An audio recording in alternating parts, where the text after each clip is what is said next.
Gamers all around the world, we're back with the grand finals of the EGCTV winter tournament.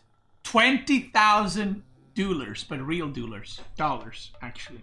And it is going to be a best of 9 between MarineLorD and Cutie Patootie. Now, this was a best of 9. Before we get started, I forgot the last 2 videos. A lot of people asked me how did I prep for this. Because I needed to, so the last match that I covered, which was me versus Anotan, was a best of 7. Right after that best of 7, I had to play a best of 9. I had a 10-minute break, and then we had to play the next match. So a best of 7 into a best of 9 is crazy. Like that is insane. I thought that whoever comes from loser's bracket is dead. Like, because you're gonna just lose on stamina. For those that don't know, like a best of 5 usually lasts about 2 to 3 hours, right? Between 2 top players. When, you know, with the drafting, with this, with that, with the break here and there. So a best of 7 I thought would last like 3 to 4 hours.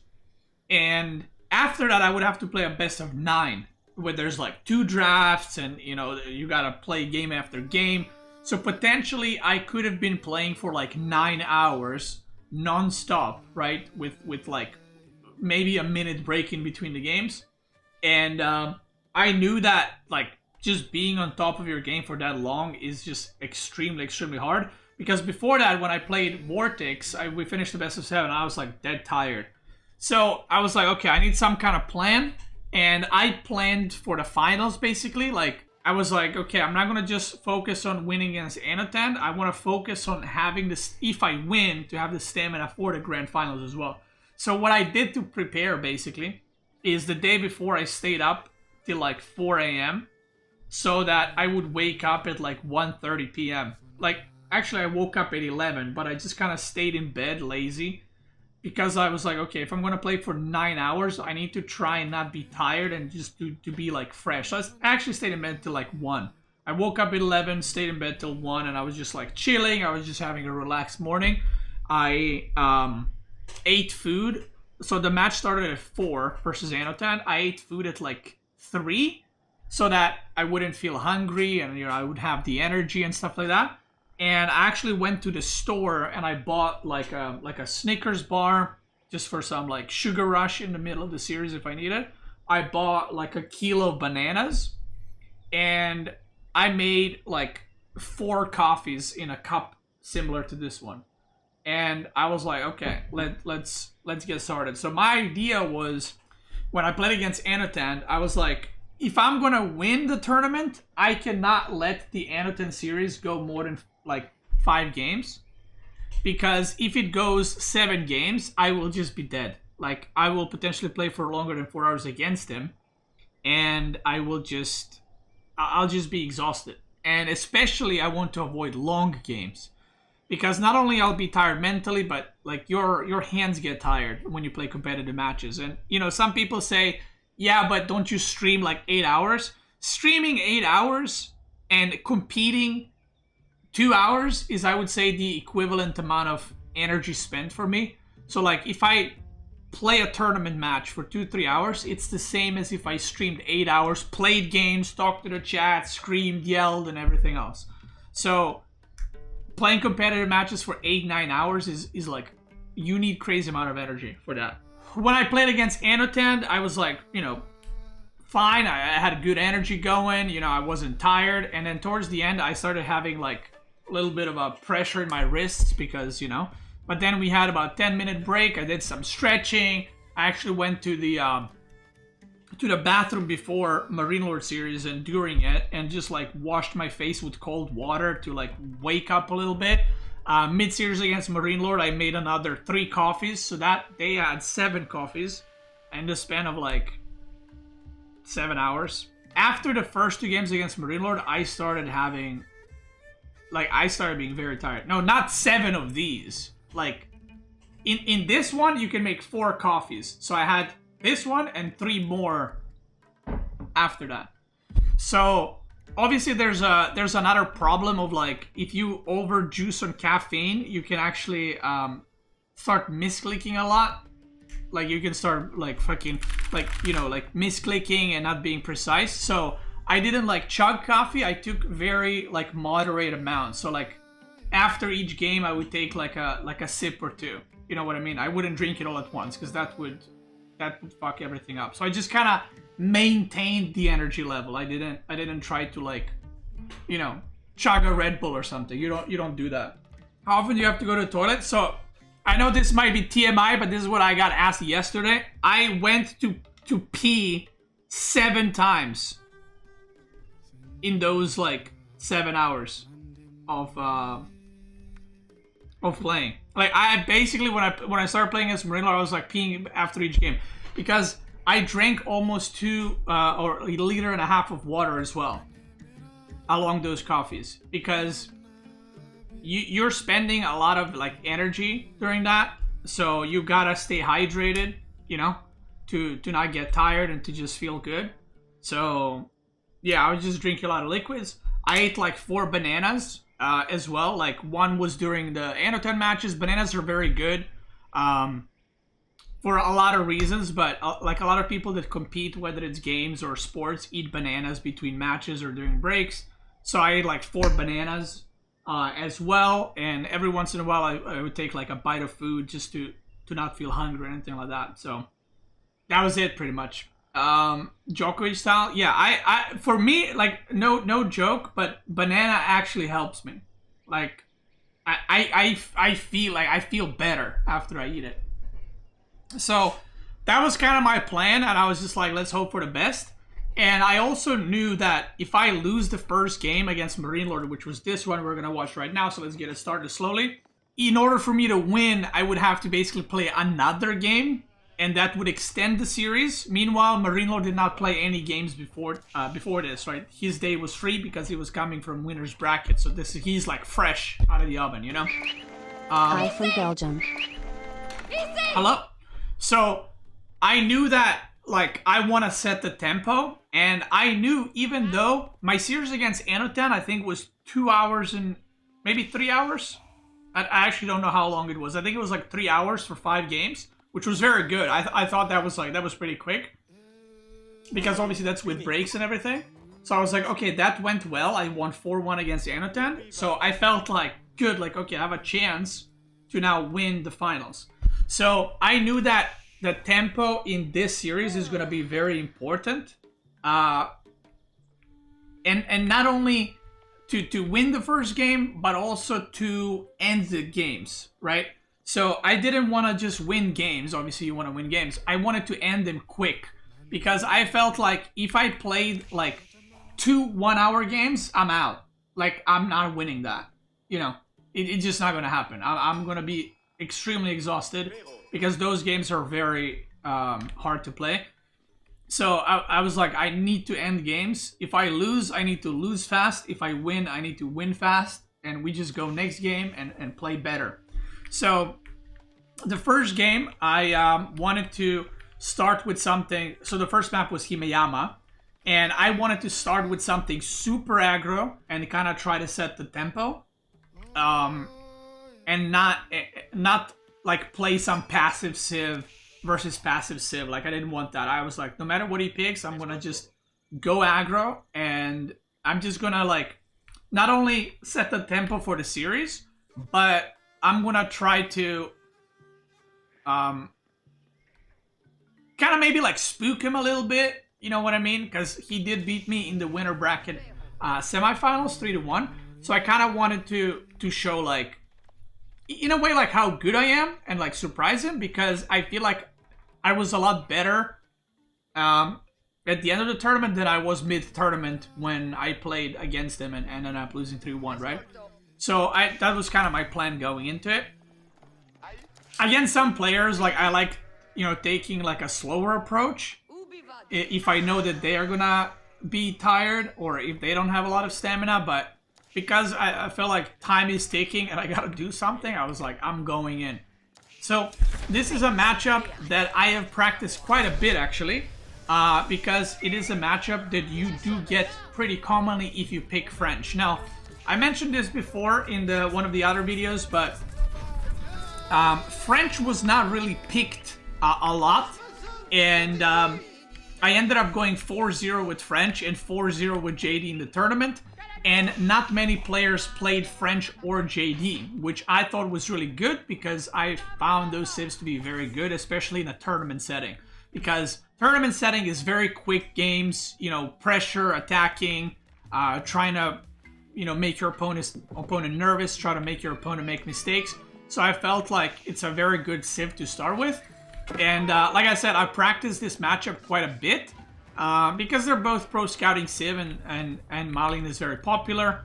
So from French side, I you know, practiced it and I kind of knew what I was doing and I felt really comfortable in this matchup. Now, this matchup used to be a free win for MarineLorD. Yeah, I think I have this build order for French on my YouTube. I felt pretty comfortable. Like I said, this matchup used to be like very MarineLorD favored to the point where it's like when you get it, you're like, oh my god, like okay, that's it. But with the MarineLorD Pro Scout or with the Pro Scout meta and stuff, I feel like it's a lot more even. I wouldn't say French counters it. I think it's a pretty even matchup, but I felt that I probably practiced this matchup more than he did, if that makes sense. Like, maybe he practiced it the last week, but I have practiced it for like a couple of weeks now. So I felt pretty good about it, and I kind of knew what my timing was. I knew how much I can attack, how much I can overextend, and so on and so forth. So I get impaled first, or on the first night here, which was pretty bad. But I deny the scouts here on my deer pack, and I actually take my full deer pack before he does anything.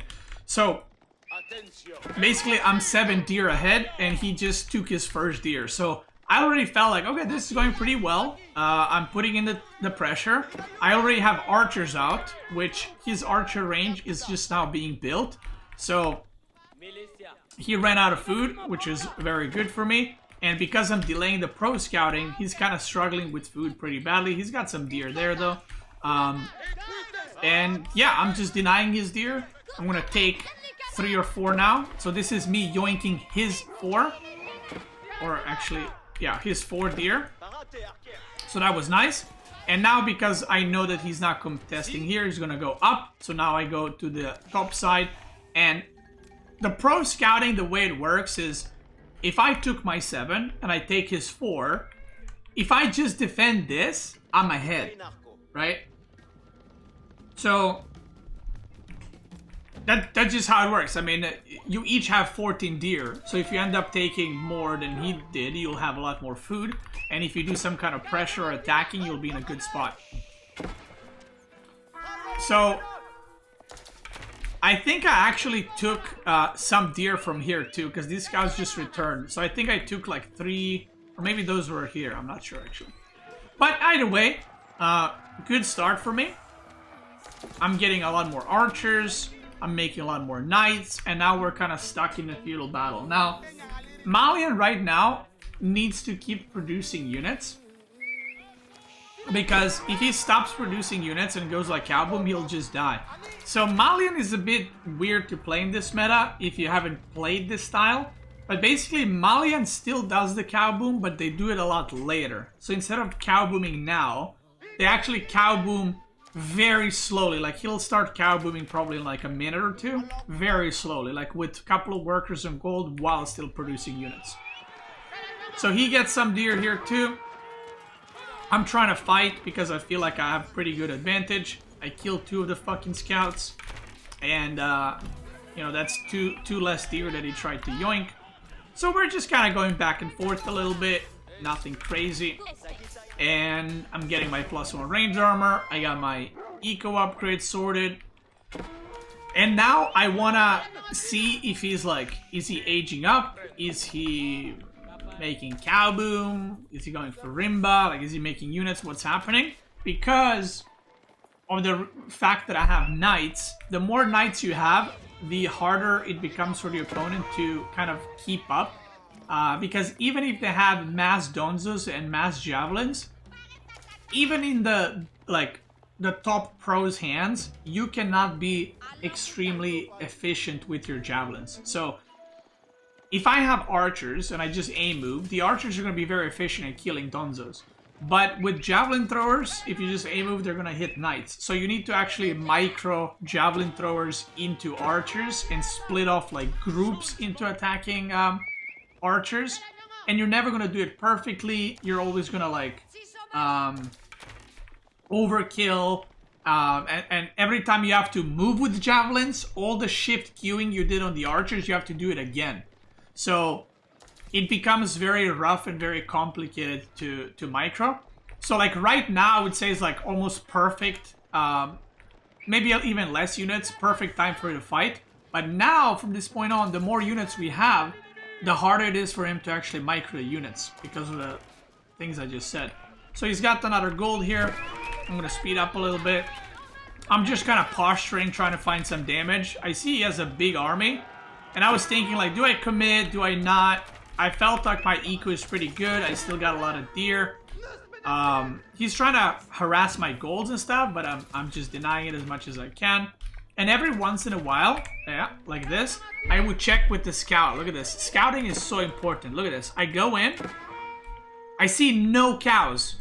Okay? 0 cows. And I'm like, oh, okay, he's on 0 cows. I don't need to push.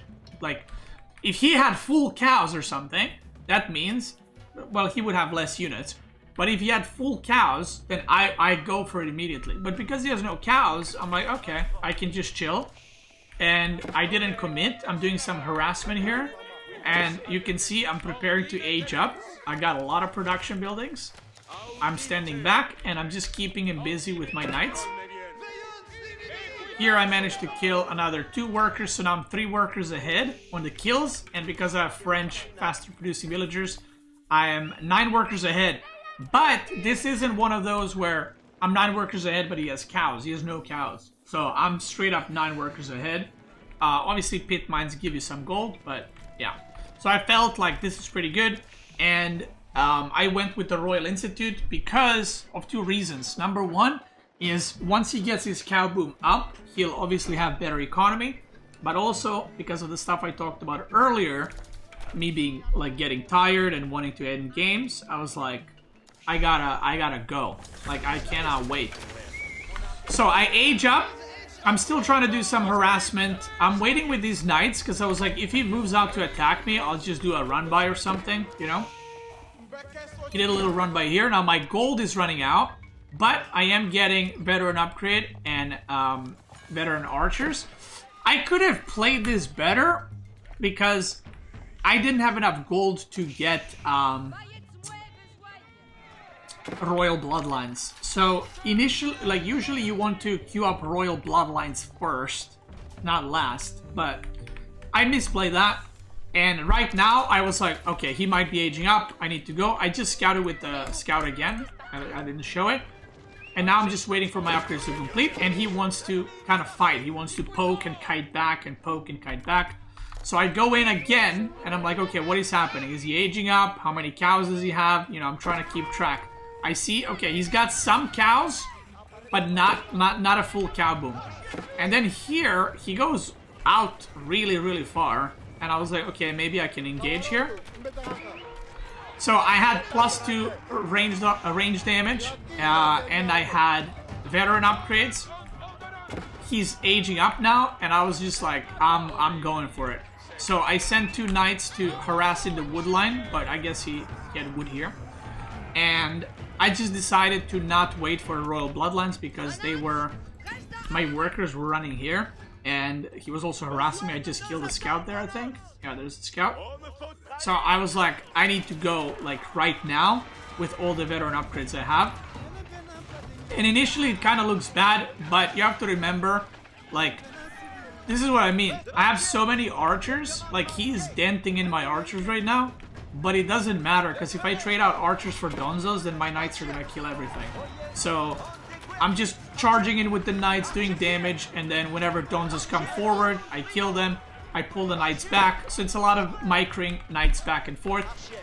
And now I just go for the kill here because I see he has age up going. So I was like,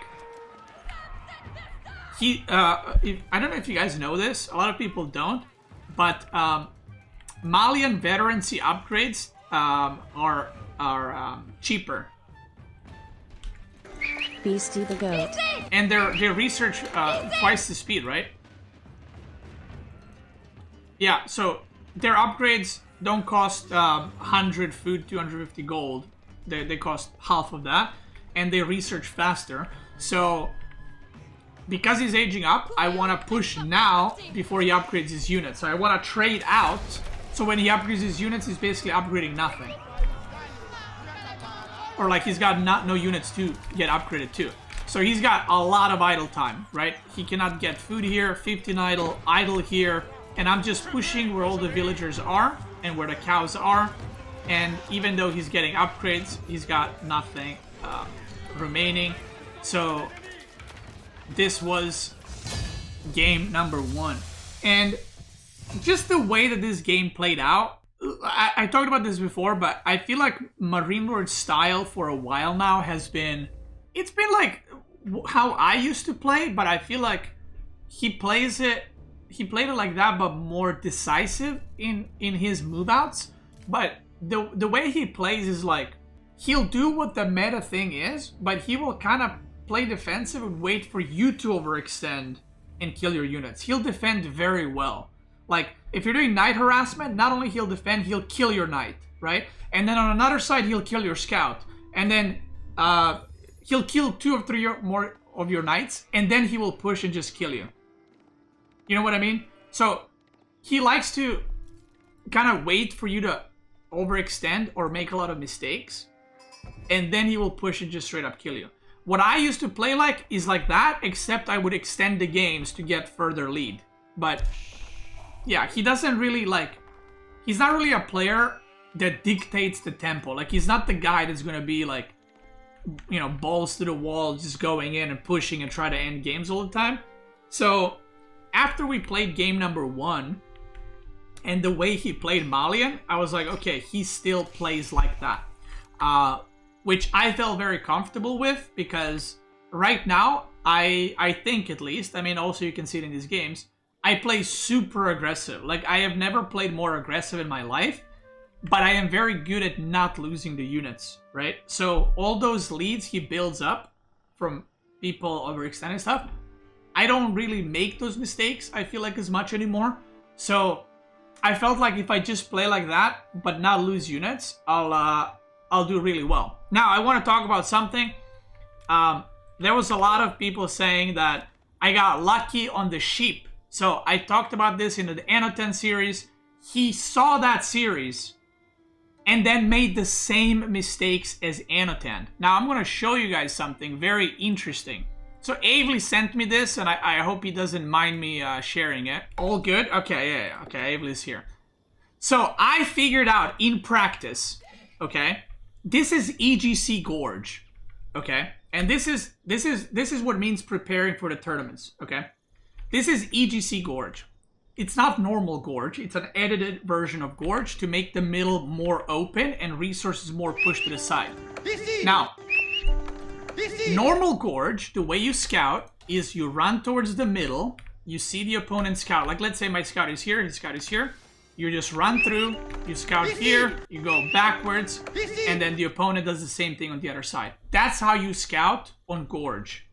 But in practice, obviously off of stream, I noticed that EGC Gorge does not have sheep on the middle, or even if it does, it is very, like, either very rarely or they're kind of to the side. They're not towards the middle. So I looked at the map and I said, okay, there's no point scouting this. Like, it's a waste of time. So if there's no point scouting this, why am I running downwards? Why don't I just go like this, right? Why don't I just go to the corner downwards? So I started scouting like that. And then in practice, I noticed there is always 2 sheep in the corner. Always, right? So then I loaded the map up a few times and I noticed that the sheep, I just took the sheep. I was like, where are the sheep? I just took the sheep here. And I noticed there is always 2 sheep in the corner. In every corner, there's 2 sheep. So I loaded up Gorge, and I realized that normal Gorge is not like that. The sheep are not always in the corner. So then I figured out that the sheep not only spawn in the corner, but the next patch spawns right after, and then the next patch spawns around Sacred Site, and then the next patch spawns here, and the next patch spawns here. And they're always spawning too, right? So I was like, I don't know if other people are gonna figure this out, but I was like, that's very interesting. So when I was playing Gorge, like Ladder Gorge on stream, I actually fucked up once, and I went to scout like this, and I was like, oh shit, like, people might notice. But I was like, in my head, I was like, what if people notice and they realize on EGC Gorge, but they didn't. So every time I played on stream, I scouted Gorge like you normally do. But in practice, I always scouted corners and then towards the edge. Why? Because there is no point running to the middle. You have nothing there. So Anotan made the same mistake that he just did. Or MarineLorD made the same mistake that Anotan did, and MarineLorD watched that series. So if we look at MarineLorD's scouting pattern, he goes to the middle. There's no sheep there. I just showed you guys. There's no sheep there. And then he went like this and backwards, which is what you do on Gorge. Meanwhile, I went to the corner and downwards, and I already have 5 sheep. Now let me show you something that Avely linked. Because people in my chat, when I was explaining this in the Anotan video, told me that's not how it works. Well, Avely messaged me yesterday and said that he checked EGC Gorge and he saw that the sheep spawns were hard-coded and they were not random. And I was like, yo! Let's go! So I was right! I was right, baby! So, against Anotan, I think I got 17 sheep on EGC Gorge. And against MarineLorD, well, this is what happened. That's inside trading? Well, it's not. I didn't know they're hard-coded until yesterday. Which was, I mean, it's been like days since the tournament. I just figured this out in practice. So if you look, what's happening, he's gonna be basically following my scout the whole time. And neither Anotan or MarineLorD clearly knew about this. So I was very, very happy. So I got all these sheep, right? And I'm going home. Like, I'm just, because I didn't know where his scout was, so I'm going home. So watch this. I go home, I drop off the sheep. That's how you scout. That's how I've been scouting. So I go into my corner now. I'm like, okay, maybe he missed some sheep. Like, I'm going to my corner, because I'm like, sometimes people miss the sheep, right? So I'm like, just scouting there. What he does is he goes to the middle again, where there's no sheep. The sheep are here. Look. He's doing the same thing, except to the other side. Look, he's going to the middle and then following my scout. And I scoop up all the sheep because they're in the corners. So in the end, I had probably like 17 or 18 sheep. And I think he got, let's see how many. He got 7. So a lot of people are like, oh, he got unlucky or you got lucky. I'm sorry, but there is 0 luck involved in this. Like that's just preparation for the tournament, right? Like I figured out, oh, the sheep are in the corner. Next game, oh, the sheep are in the corner again. That's weird. Oh, the sheep is again in the corner. Oh, the sheep is also in the other corner as well. Oh, they spawn in 2s. Let me make this map without anyone and just see where the sheep are. The sheep are in the corner, and then I look, and they're in all 4 corners. So I'm like, okay. Some luck involved that he went same side as you. It's, well, I disagree with that completely. There's no luck. You're assuming that this is the correct move to go here. That's no luck. By scouting there, he's already made a mistake. If he went here, there's no luck involved, right? Like, we could maybe go on the same side like this, but because he went here, like, that's like if we played on Gorge and I sent my scout here, and then I lost all the sheep and I said, oh, wait, the opponent got lucky. It's like, well, why are you scouting here in the first place? If he went right, he would have gotten more. Potato, potato, tomato, tomato. Yeah, if he, it's like, I mean, to me, that's like saying if he played better, he would have won. It's like, yeah, that's how competition works. And if he scouted the proper side or the proper way, he would have also gotten more sheep. So, yeah. Like, I think if you get like 18 sheep on Dry Arabia is like just RNG where the sheep spawn. If you get 18 sheep and your opponent gets 2, that's just luck. Like, there is no patterns to Dry Arabia. On maps that there is pattern in sheep spawning, I mean, what luck. You know where the sheep are, right? Or if the sheep are predetermined and you figured it out, then there's no luck. Don't you think revealing this will make it harder to get the sheep next tournament? I mean, we don't know. The next tournament is 2 months away. We don't know if Gorge is even going to be in, right? So I don't care either way. So, like, both against MarineLorD and Anatan, I got, like, most of the sheep on Gorge. And, like I said, I don't think there's no luck involved. It's like, it's how the map works, and I just figured it out. And they didn't, and it is what it is. Like, scouting is part of the game. And, like, how you get sheep and Dark Age is also part of the game.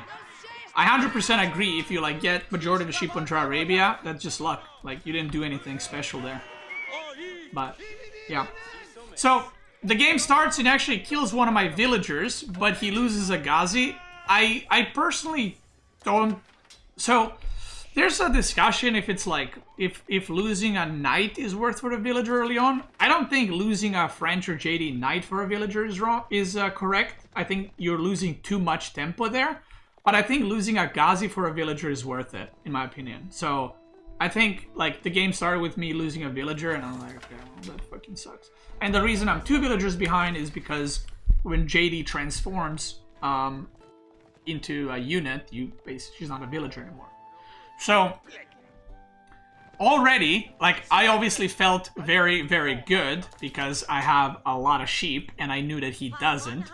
So, I felt like, okay, this is a very good, like, start for me. Love that. And I knew that he's gonna run out of food pretty quickly because he's also deli. So his pro scouts are not gonna hit, like, crazy fast. So he might be struggling for food. So I went with the double stable opener, which is a lot better with JD than it is with French. Because mass knights, especially when JD levels, you can do a lot of raiding and get a lot of favorable trades. So here, he's already going on berries, so I was like, okay, that's nice, love that. I'm pro scouting meanwhile. I'm getting a lot of deer from both sides, which is very nice. He's trying to capture sacred sites. I'm decapping over here. Not quite. Well, actually, I do decap in the end. And right now, my goal is to try get as much deer as possible while getting the sacred sites denied, right? Trying to harass here because I know he has workers there. Now, he has deer, so he's not out of food or anything like that. And now, like I said, I'm just trying to deny the scholars. I kill another one. I think this is the second or third scholar I've killed. Yoink a little deer there. Yoink 3 deer there. So I was feeling pretty good, like, right now in this game. But I actually saw his army at a point. He denied this deer. I actually saw his army at one point. I was like, okay, that's kind of scary. And I was like, do I commit to knights or do I transition? So I made a couple of spearmen, and he saw that. I think he saw that. So then he made archers, and I was like, okay, I'm just not going to make spearmen anymore. What's the point? I'm just going to commit to heavy knights, and maybe I'll try to get an age up going or something like that. But right now, it's 11 minutes, and he has 0 sacred sites. Like, that's really, really good. Like, as Delhi, you kind of need to get sacred sites to make something happen. And basically, if Delhi does not have sacred sites, they won't have the gold to age up. That's kind of how that works, right? So I knew that he's not close to aging up, and I saw this army. I was like, okay, that's a big army. Even though I have knights, that's a big army. So I was like, let me make another tower, which A mistake I made because this gold is almost running out, so this tower was unnecessary. So I was like, I'm just gonna go and I'm just gonna age up. So I'm doing some harassment here. I haven't killed any villagers, so he's defended pretty well. And again, this is what I mean. Like, the way he plays, by the way, is like... Do you guys see what I mean right now when I say he plays very defensive and he waits for you to make mistakes? He hasn't crossed half the map except for the early Gazis. He's just securing the sacred site, securing the sacred site, getting berries, securing the sacred site, getting the other berries, defending here with spearmen. He's waiting for you to overextend, right? Like, my games against Vortex in practice, it's like, there's fucking Gazis here, there's Gazis here, there's knights there, there's knights there, there's like units everywhere. Yeah, he's like closing off the map, and closing off space is a good way to put it. So, I think this knight actually died. No, he didn't. Good job, knight. So yeah, I'm just denying sacred sites as much as I can. See, I'm trying to harass, but he has spearmen. But I was not losing knights, which is pretty nice. And now, I'm going for the age up with Royal Institute, and I'm adding barracks. So, I felt like his army is pretty massive. Obviously, 9 of those are scholars. His army is pretty massive, so I figured if I go men-at-arm plus knights, then I can maybe do something with that, like some kind of timing where I do damage and level up my JD. So I went on the gold at the top, and these knights I just kept trying to harass, but like I said, he was very on point with defending, so I couldn't really do anything. I get my knights upgraded. I went Royal Bloodlines, which I am not sure. Yeah, he didn't see which landmark I went. And I do a big wall here because I don't want my gold to be interrupted, because he still had some Gazis and obviously he had a massive army. So right here, he ages up, and I was like, okay, if I want to fight... Champ, was a pleasure to see you play on the weekend. Very excited for the future of the game. Thank you, brother. I appreciate it. Thank you, thank you. So right now, I wanted to fight before his upgrades kick in, obviously, because he has a massive army, and this is like AoE 101. Like, if opponent ages up, and you are age up already, you want to fight before they upgrade their units, because then it becomes even. So I have Royal Bloodlines, and I was like, okay, let's go fight. And I go in, but there's a lot of spearmen here. And there's an elephant, which is absolutely going to butcher my knights. So I was like, okay, maybe I should just chill a bit.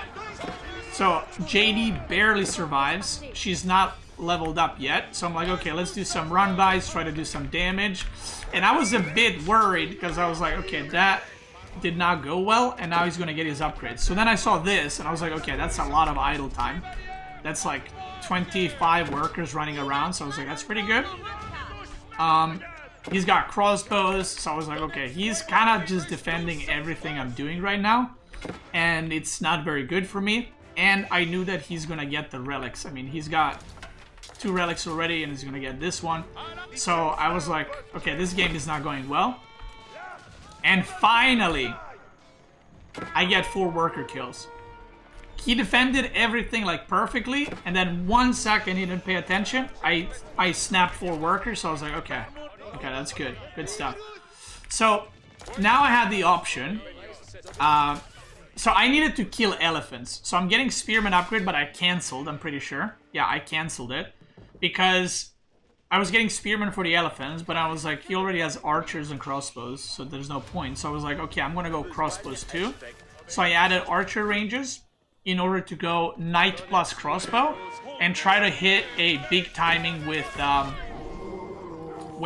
gambesons and crossbow steerings and royal bloodlines, and I get ordnance to make my units even cheaper.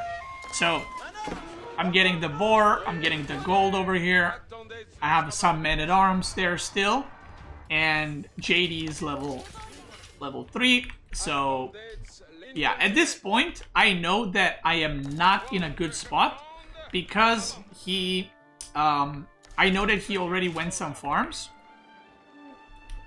And I know that he has elephants, so now it becomes a lot harder to break him, and I know he has 4 relics. So I was like, okay.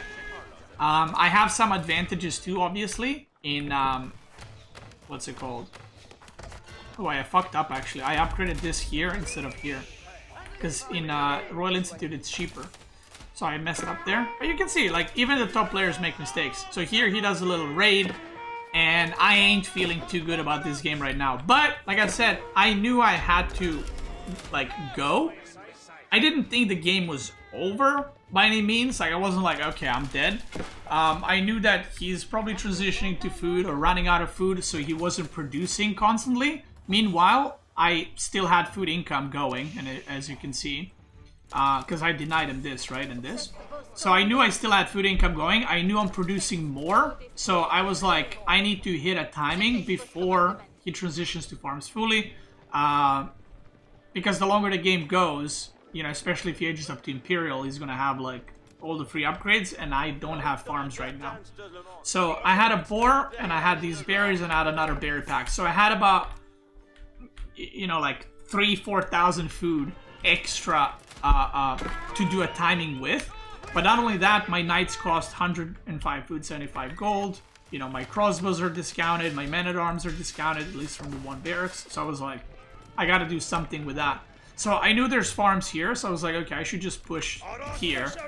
Because there was a keep on the other side.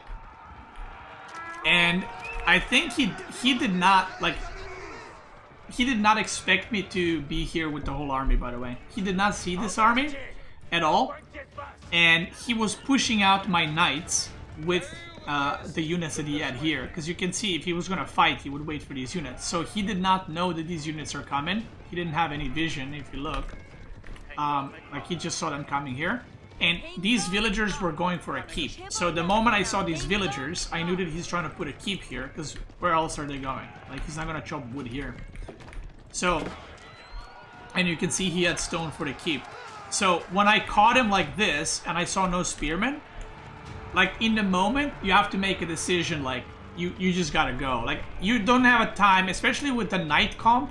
You want to catch your opponents off guard and just like go for it, you know. And there's a thing in RTS games. I mean in AoE 4, but in RTS games in general, where if you attack like very confident, the opponent, when he sees you're taking a decisive engagement, your like monkey brain tells you that your opponent has more. Because if your opponent didn't have more, why are they engaging so hard into your army? So like, this is not something you like think actively, but whenever the opponent is super confident to engagement, you always think, oh shit, right? Because if he is engaging like that, that means that your opponent thinks that's a winning fight. So then what ends up happening, you start fucking up, you start mismicroing. So here you'll see it, which is not common for MarineLorD, but because he got caught, you can see, look at this. He put the crossbows with spearmen in the same thing. The spearmen are behind, the crossbows are getting butchered from the front, and I'm just full on engaging. Like, I'm fully committing. The Royal Knights obviously have Royal Bloodlines. Crossbows, I'll target fire the elephant soon, and I'm just like fully committing. I'm fully pumping units, as you can see. And I don't know if JD was close to level 4. No, she was like halfway.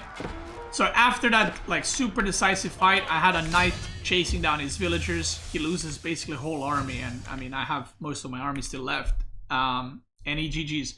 Now, I'm pretty sure that even without me catching him off guard there, that I would still win that fight, but it would be a lot closer, and maybe he would potentially be able to like delay the game or something like that.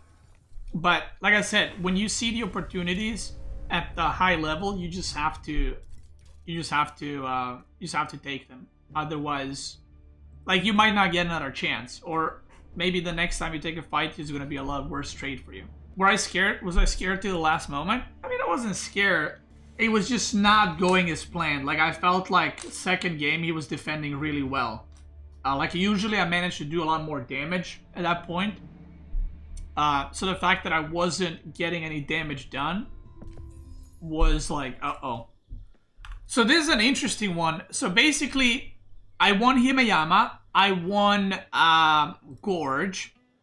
So now, he didn't have Malian, and he didn't have Delhi. And I didn't have JD, and French. So looking at the draft, we basically have our two first pick civs, which is Atri and Byzantine, and China and Japanese. So obviously I didn't know which map he's going to take. And looking at this, I thought for sure he is taking a land map because, you know, he has Biz and Atri, which are both great on land. So I thought he's going to take Dry Arabia, Ball, Linking to the Hill or Cliffside because I only have China. So if he took two land maps, I would have to play China and maybe Mongol. So that's like a disadvantage for me. And he picks Lakeside.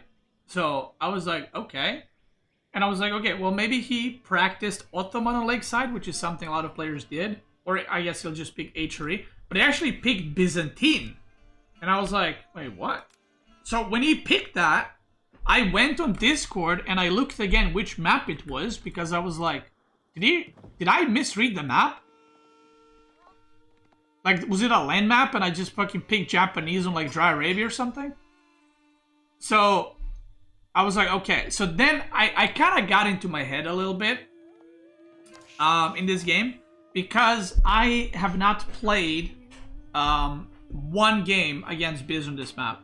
Not this matchup, but I haven't played one game against Byzantine on this map in practice. Because Byzantine, in my opinion, is really good on land maps.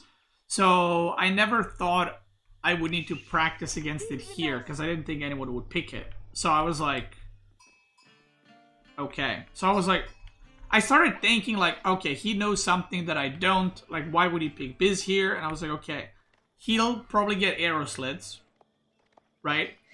So, like, this is when we drafted, like, not in the game, but before the game. I was like, okay, what can he do here? He's going to get arrow slits because you get stone with Biz passively by making buildings. He's not going to fight on water because Dromons suck on water. So I was like, okay, what I should do is probably make a lot of fishing ships and then make, like, 2 ships and not get arrow slits, but he gets arrow slits, right? So he invests into that, but I don't. And I was like, okay, what's my plan after? So then I kept thinking, like, what if he just arrow slits and all-ins me on land? So I was like, do I need towers? Like, is there a timing that I don't know about where, like, he's going to get super fast rams? And even if I go fast castle, I just lose to that? So I kind of got into my head a little bit because I was like, if he picked it, it must be good.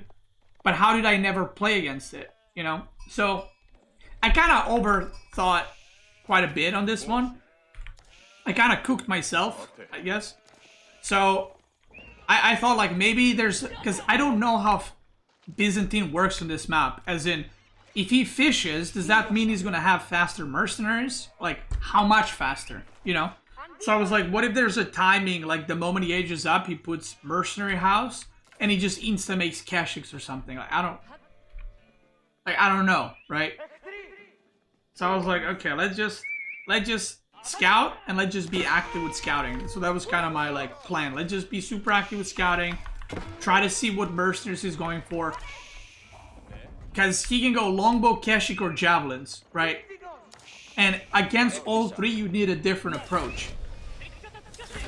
So I was like, do I even make ships? I was like, should I just make a Springle ship? Push, and then he makes like arrow slits and I just don't touch water. I was like, do I commit to water? What if I commit to water but then I fucking die to like... Oh yeah, I was thinking in the game, I was like, oh shit, what if I commit to water and he goes fast castle cataphracts and I just die? So I was actually very worried I'm gonna die to cataphracts.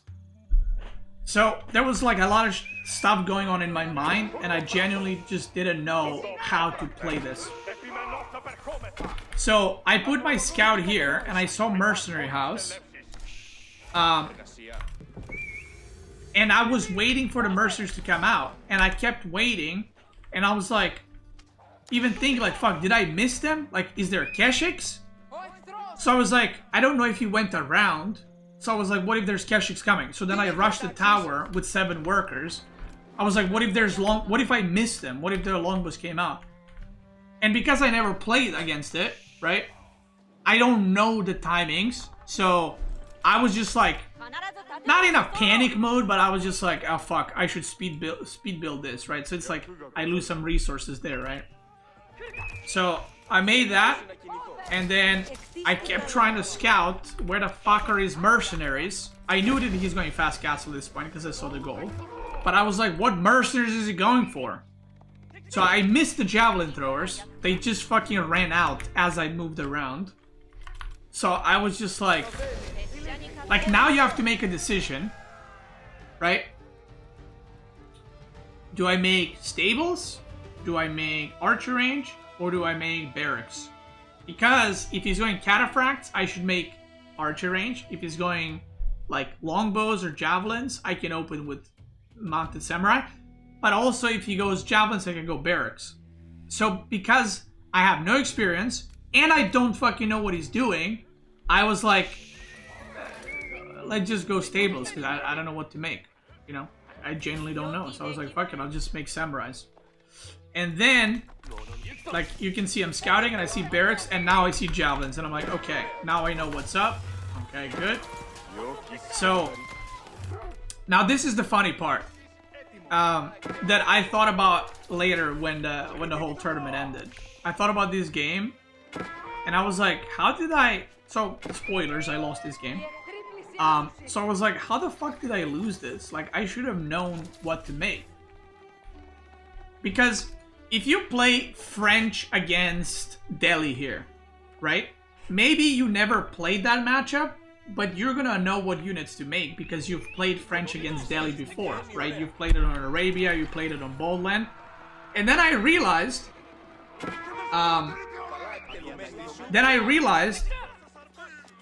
when the fuck did I play JD versus... Byzantine versus Japanese?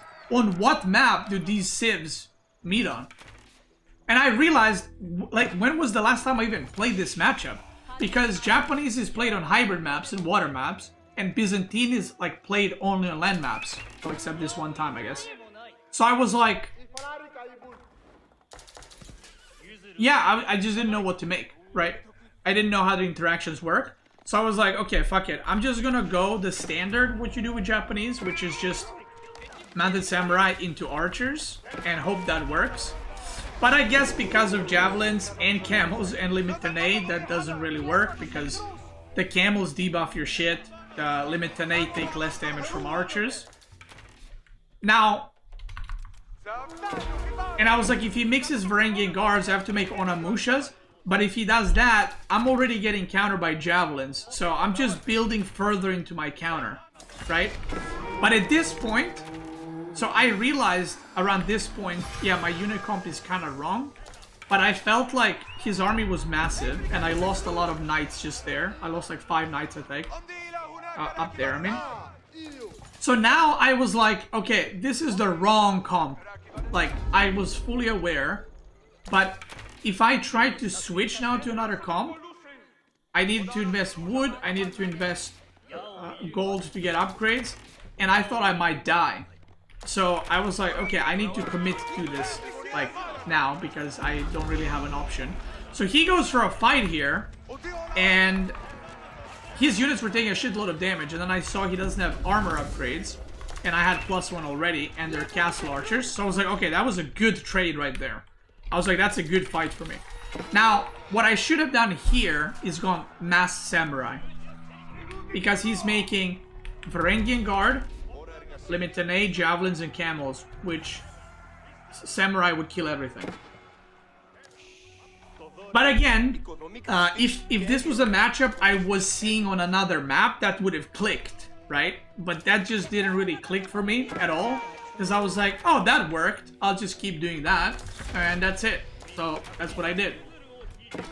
Now, if I knew what I know now and I play this matchup again, I would probably age up, make like 5 to 10 mounted samurais, and then just switch with the second Yorishiro. I would probably switch into full samurai. Like full samurai. And then, if he was to make crossbows, I would probably just make mangonels. So that's what I would go for. But you don't... What's interesting is, there is no civ in the game that you play like that against. Like, there's no civ that Japanese plays like that against. It's only Byzantine. And it's only with these mercenaries. Which is why it's so important to practice even the weird matchups, because you get to experience that. Like, I only needed one game against this to get all that. But, like I said, you know, if you get surprised with a strat and you haven't played against it and it's a bit weird matchup, then you kind of get fucked. So here, while I was playing, I still felt pretty good because of how easy I won the first fight. But now he has +2 ranged armor. He's upgrading his units. There's some Varangian guards coming. And obviously the oil is you know, cooking full power right now. And he's getting 3 units from the landmark. And you also got 4 relics, by the way, which was pretty big. So, yeah, like I said, at this point, I just fully committed. Because in my brain during the game, I already won the fight. So this comp should work. And if this was any other civ, he cannot break this. On this map, if you lose the first fight, it's over. Because the enemy will, or I will just have more units for the next fight. But I guess because of oil, because of the landmark producing 3 units, he managed to recover and have more units. But also, another thing, which again, very unique to Biz, is the mangonel towers. So, he was making mangonel towers here to like support his push, and it was kind of annoying. I was like, do I make trebs? Do I make rams? I don't know what to do. So I tried to break this before the mangonel tower came into play, and I thought this fight was good. I was like, wait, I'm cooking here, you know? And then I was like, okay, maybe I'm not cooking. But then I'm like, okay, I'm kind of winning the fight, am I not? Like, he's got javelins only, I got a bunch of samurais. And I still, in the game, I still felt pretty good. And then all of a sudden, all my samurais just fucking evaporate. And I was like, huh? So now I see Varangian guards, and I see crossbows. So I was like, okay, I gotta make some Onamushas. So I have 13 Onamushas. And I was like, fuck, I should make a mangonel or something. But, like I said, I was kind of stuck in this unit comp. Especially now that he has crossbows, it's like, if I go samurais now, it ain't gonna work. So I'm just massing units. That mangonel tower was so annoying. And now he's trebbing my towers. One already went down. He goes in, and I have to fight because of the sacred site. Now, if I knew, right, that I cannot defend this, I would have just pulled back and transitioned to something else maybe, or made more mangonels or whatever. But obviously, if you're going for sacred site victory, you kind of have to commit, right? And once you commit and you lose the sacred site, it's kind of over, because I have no proper transition, right? So instead of making this many units, I could have maybe added more farms, or I could have gone into samurai, maybe added more mangonels and just let the sacred site go. But I felt like I can still do it. You know, I can still hold. And I felt like I've invested so much into this that I should just fully commit, right? So he made a keep here, which I couldn't really harass for the gold. And now, I got some mangonels. I mean, looking at supply, it kind of feels okay for me, I don't know. Now, Japanese doesn't have keeps in castle, so I'm landing these shots, and I was like, okay, that was a pretty good shot for me. I'm landing another shot, and I was like, okay, we cooking. I got a bunch of archers. The mangonel tower is not doing that great, to be fair, because it's shooting at the horseman, I think. His mangoes now are starting to connect a little bit. I'm trying to kill mangoes with mangoes, and now the keep is done, and that's kind of a problem. And now I also don't have any front line to tank. So this game got like super close. So he's trying to decap. I'm trying to stand on the sacred side. The keep is fucking blasting my ass cheeks. He's using villagers to repair the mangoes. And look at this, 18 units versus 12, 15 versus 12, and he just mangonel is shooting. So now what's happening is we're both microing mangonels to shoot at the mangonels, but we're also microing villagers to repair the mangonels. But also the units are running past and slowly killing the mangonels. So it was like, not only you gotta keep the sacred side, but you gotta micro all these things. So the mangonels die, I have one, he has one. So it's just like a wild game. And I was like, fuck it, I mean, I'll commit. And this mangonel does not die, and I lose like 20 vills there. And I was like, fuck. And the sacred side gets decapped. So if I didn't send the 20 vills there, maybe, because we fully traded, maybe I could have just gone back and played on. But because I literally just fucking lost 20 villagers, I was like, alright,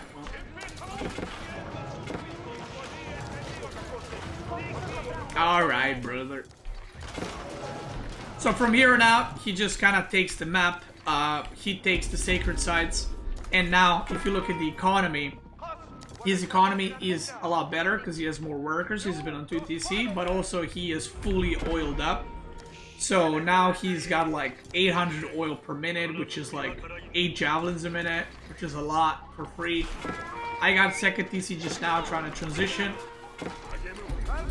I did some run-bys here. Oh yeah, I dropped off like a bunch of units, samurais, mounted samurais, to try to buy time. And then he ages up to Imperial, and I was like, ah, fuck. So, yeah. From here on out, it's just a slow and painful death. He captures the 2nd sacred site.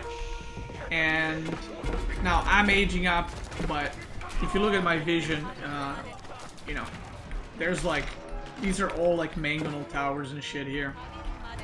So he pushes in. I think I managed to push him back, if I remember. But I just, like, his units are fully upgraded, right? So I'm just fucking bleeding out here. I got no vision. He's still got mangonel towers coming in. I try to make a keep here to, like, make a stand or something, but... yeah, that ain't gonna work. So, it was a super close game. Super close game. I think even, like, maybe if I microed a bit better, I could have still won with this Unicom, but I think that the best choice was to transition into Samurais there. Japanese sucks balls. Japanese is, like, the best map for water maps, brother.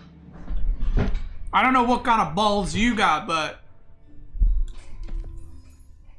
Japanese is, like, the best Civ for Lakeside or for Lakes and stuff like that. Like, I did lose that match, right? But it's like... a best Civ for a map doesn't mean you have 100% win rate with it. It just means it's the best Civ. So this map is also funny because I explained this again in the Annotan video. MarineLorD saw this game, which I for sure thought he would do something to counter it. So he doesn't go through the middle like Annotan did, right? Which is good. And I went 2 scouts. And against Annotan, it was China versus HRE. This game, or sorry, against Annotan it was China versus OTD. This game is China versus HRE. HRE is favored in this matchup. But on this map, it's not favored. It's either even or maybe China is favored. Because of the way the map works. So, watch this. I go 2nd scout, I send it here. Same thing, I did the same thing against Annotan. I send the 2nd scout here. I send the 1st scout here. Watch this. This is my vision. Remember what I said in the Annotan video? Right now, my eyes are peeled here to see if his scout is there. Boom. I see his scout. He doesn't see my scout because China has extra vision. See that? China has extra vision in Tang Dynasty. What do? Boom. Immediately turn around. Now, he did see my scout, but I immediately turned around, which he should have gotten there first, right? But because I turned around immediately, now I'm ahead of his scout. This game is, like, already terrible for him, okay? This game is terrible now. Even if it was 1 scout versus 1 scout, this was terrible for him. Because all I need to do is... So, this is the interesting part. He's not following me now. I am following him. Okay? I'm ahead of him, but I'm actually following his scout. If you look, I was going down, he went up. I go up. Look at this. Wherever he goes, I go. Sheep, boom. I'm like, okay, where are you gonna go now? You go down? I go down. You go right? I go right. You go down? I go down. Why is that? Because as long as you follow his scout and the second scout takes all the sheep, you're ahead. Right? So now there's no more sheep. This is his main tree line, so there's no more sheep here. So I turn around because I didn't want him to know that I am on 2 scouts. And now what does he do? He thinks because I went here that he's gonna go here and get the sheep. But I turned around so I wouldn't show him my scout. So he continues to scout. And he right now, I mean, maybe now he like realizes, okay, this is probably a second scout. But he wastes some time there, and I go back and I drop off all my sheep. I take the sheep in front of my base. And the sheep count is, I got 15 sheep, which means he got 5 sheep total. So I think against Anatol it was 17 against 3, if I'm not mistaken, on this map. Here it was 15 against 5. And again, I don't think this is like, yeah, I got more sheep. But again, this has nothing to do with luck. It's like, I saved China specifically if this map was big. And I went 2 scouts specifically because of what I just said, right? So the nice part about the 2 scout opener, whenever you do it with whatever civ, is actually you can push deer early on. You can technically push deer with 1 scout too. What's it called? You can technically push deer with 1, but it's a lot slower. Pushing deer with 2 is a lot faster. So yeah. So here we just go both pro scouts. Now my pro scouting is a lot delayed, and he actually gets pro scouting first, I'm pretty sure. So now we're just pro scouting. Both of us, standard stuff. I mean, I don't need to slow-mo play this. He's got spearmen, I'm getting spearmen. The deer are getting picked up, poggers. I try to yoink stuff, he tries to yoink stuff. Now this game I saw, he was making quite a lot of units. So basically there's 2 choices here. I either commit to making a lot of units too, and I make Barbican in the middle, or I just Barbican here and age up. So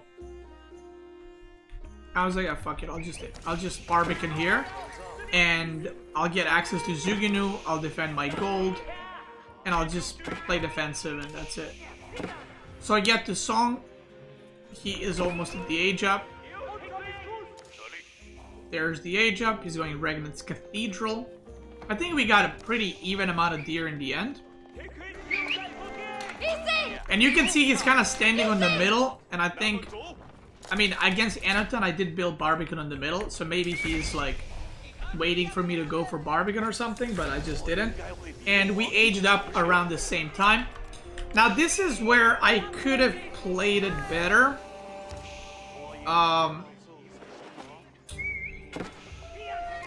I feel like I could have done a better job denying relics. This was so annoying, by the way. Look at this. I send my monk here, and I go to check if there's units or prelate, and I move away, and his fucking prelate was right behind. Like, he didn't even scout my units. And then I saw it and I was like, oh my god, are you fucking kidding me? If I stayed there, I would have gotten that relic, but I moved back too quickly, so rip. Here we're trying to do some harassment. He's capturing the sacred site. Again, this one I could have played a lot better. I think I lost this relic too. Yeah, it was 4 relics to 1, I think. Then I don't know what the fuck I did here. Oh, Jesus Christ.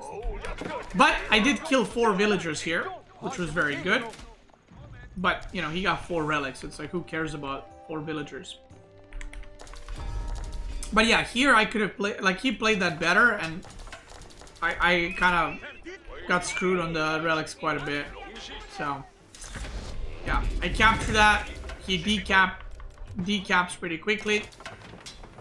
So now this is the interesting part. Because he got so many relics, he can actually rush Imperial. And because I haven't captured the sacred site still, or I'm not holding it, what can end up happening is, even if I cap the sacred site, and he goes Imp, I actually cannot hold the middle because he will get culverins, so whatever I have on the middle keeps will get butchered. So this is the thing about HRE on this map, is it's like one of the two civs with HRE and OTD that can go super fast Imperial and then bombards. So even if the opponent is holding the cliff or the hill with like towers and siege and whatever, you can just make bombards or sorry, culverins and just break it. So here I go in to break and cap because I have two Nest of Ds. And then I noticed he's running away, and I was like, oh shit, he's trying to go imp. Because if he was not going imp, he will contest. But because he was going back, I was like, oh shit, he is rushing Imperial. And then now there's 4 fucking towers with emplacements and relics inside them. So I was like, I mean, this is just King of the Hill, right? Like 1 tower, just 2 towers with Springle, just fucking, look at this. Just a range all the way there. So I was like, and this cliff is Omega, so I was like, okay, I can go around and maybe push into Chapelle. So that's what I do. I go around, I'm getting the keep, and he ages up. And now this is like a problem, to say the least, because not only he'll get the upgrades, but he'll get bombard towers and he'll get culverins. So at this point I thought I was going to lose the game. I was not feeling good about this one.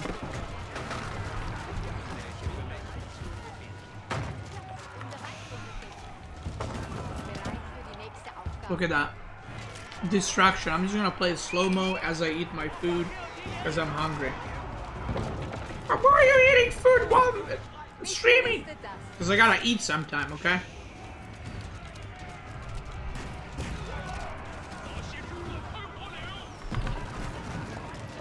Emergency repair gets activated, and I'm just like, fuck me. And this tower is just like denting in my units. And I was like, okay, well, that ain't gonna work, so I gotta run. So as I'm running, I run out of food. I ran so hard, I ran out of food. And then I just bought a bunch of food, and I went for the age up, for the Great Wall Gatehouse. I was like, man, I gotta commit. He has 4 relics, like what am I gonna do? He has 4 relics, he's ahead on villagers. Or well, he has Swabia, so he should be ahead on villagers soon. So I was like, because I was on song, that's why. So I was like, I just gotta commit, and maybe I'll make siege and bombards and try to hold, because I don't have food.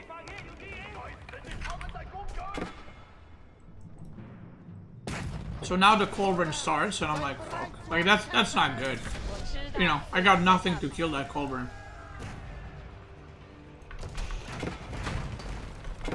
So now what I do is I try to speed wall, or not speed wall, but I try to stone wall so that the culverin is not like a trebuchet, you cannot shoot through the walls. So now he needs to kill the walls to attack the keep. So instead of repairing the keep, I might as well just build walls and rebuild walls constantly, because that's a lot easier and better in my opinion. So he destroys the wall, and I just kept rebuilding it. I was like, fuck it, I'm just gonna, you know, I just go for it. So I start losing some villagers, and now I'm making bombards, clockwork bombards, to kill his culverins, basically. That's the only reason. I get a second siege workshop to make Nest of Ds as well. He's making a keep. I'm repairing the Great Wall Gatehouse. And I had like, this is the only food economy I had, 7 villagers and food to just produce workers basically. So here I'm trying to wall. The Nest of Ds are shooting. He's got a lot of archers, and I don't want this keep to go up, because if it goes up and puts like a relic in it, it's going to be very hard to break. So this is where I pepper spray all his horsemen to death. And the bombard is here, 2 bombards, so now I'm killing the keep. He gets cancelled. I'm like, okay, that was a good fight. That was a good fight right there. And every time his culverin shot my Nest of Bees, I just tried to repair them instead. So he's shooting my bombard, I repair. He destroys a wall, I make another one.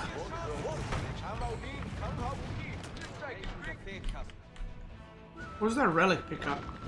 Is that me or him? That was probably him. Oh, he put a relic here.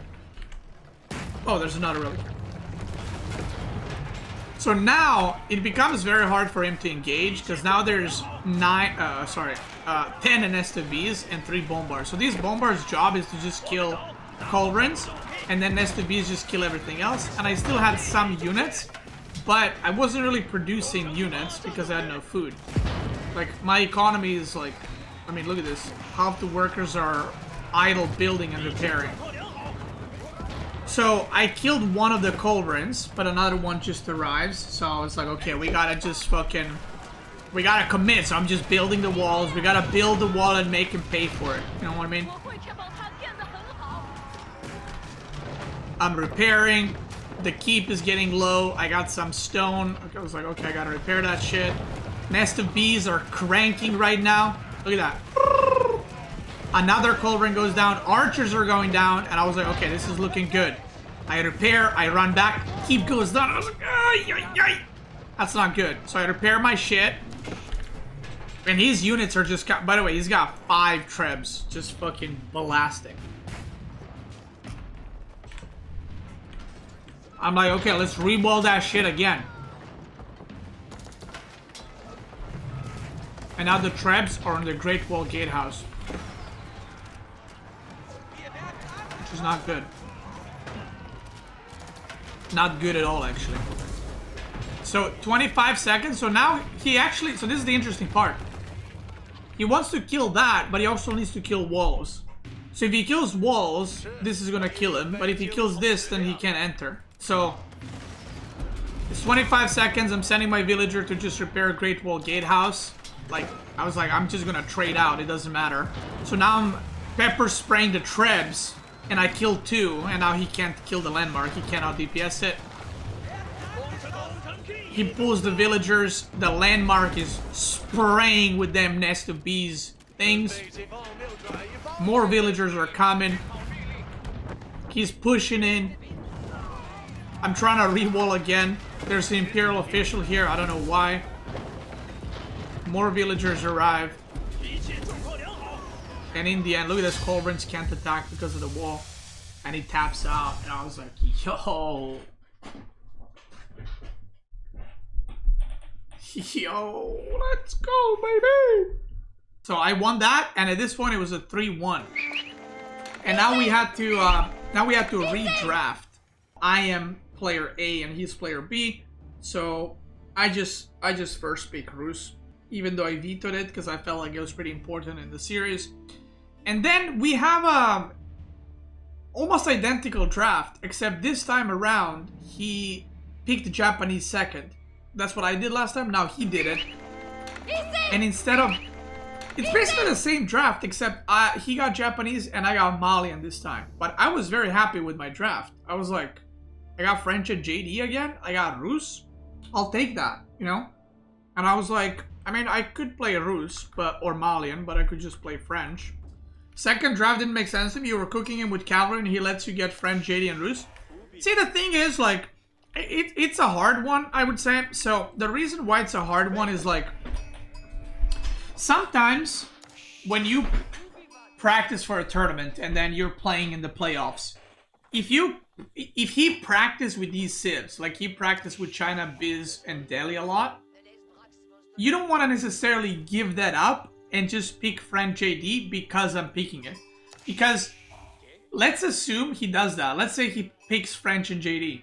What if I'm really, really good with Delhi and China, for example, whatever, but he doesn't know how to play those matchups from the other side? So while I understand what you're saying, at the same time, it's like you don't want to completely flip or your practice that you've done just because the opponent is good with that civ, right? There we go. 9 sheep come back. He's playing Delhi. Dude, when I saw this spawn, I almost spit in my screen. Like, I'm sorry. Can we look at this spawn? let's analyze it together. He's got a natural wall of 4 fucking wood lines covering 60% of his base. If you put a 10 wood wall here and a fucking 10 wood wall, you have walled in 60% of your base. Right? Number 1. Never seen this before, by the way. Never. I have never seen the main wood line fucking connected to another wood line on cliffside. Also, why does he have 3 wood lines? Look at this. I have main wood line, 1, 2. He's got 1 main wood line, 2 and 3. I've never seen this. Right? That's number 1. Number 2. Back berries, back gold, back berries, back deer, back berries. I mean, like...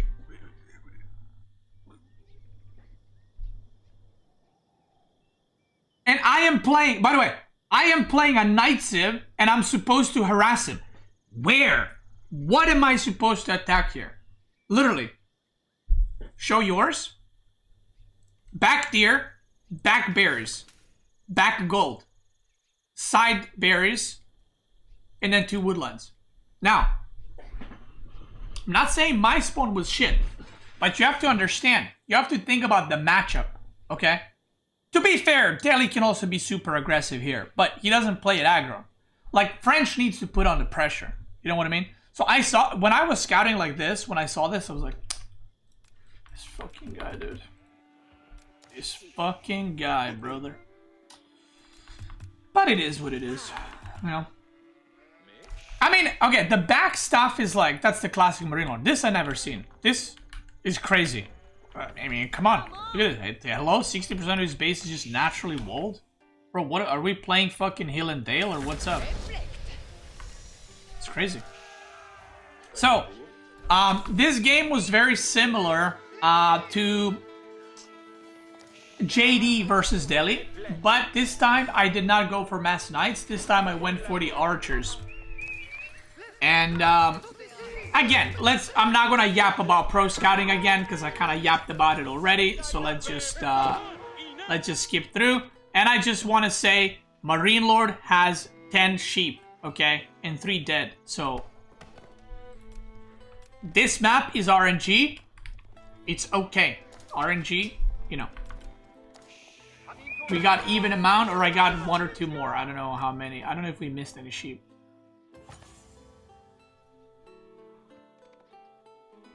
I'm not sure. So, he does a little wall here, which is very good wall to do because it's so cheap to do this, right? But it actually makes it very annoying for me to like push through and stuff. So the first scholar I kill, the second one I almost killed. I committed and I actually lose a knight because I'm shit. And then I try to snipe it. Second scholar goes down. Now, he was a bit more aggressive this game compared to the last Delhi game. So I kind of had to prepare my army a little bit. I did some harassing here on the berries and stuff. You know, the standard stuff, nothing too crazy. Oi, oi, oi. 2 blacksmiths, but all the upgrades are queued in one of them.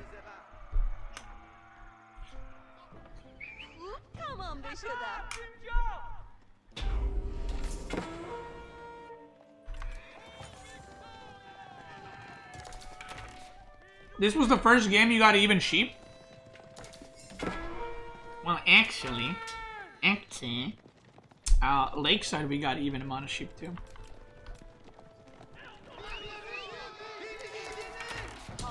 Boom. So here, I'm just like, okay, we're going for it. You know, we dancing. I'm going in. So we're just gonna fight. And look at this. Look at it. I mean, it's disgusting. I go here to push the wood, and he's like, oh yeah, I got another fucking wood line that's just covered. You know what I mean? Give me a break.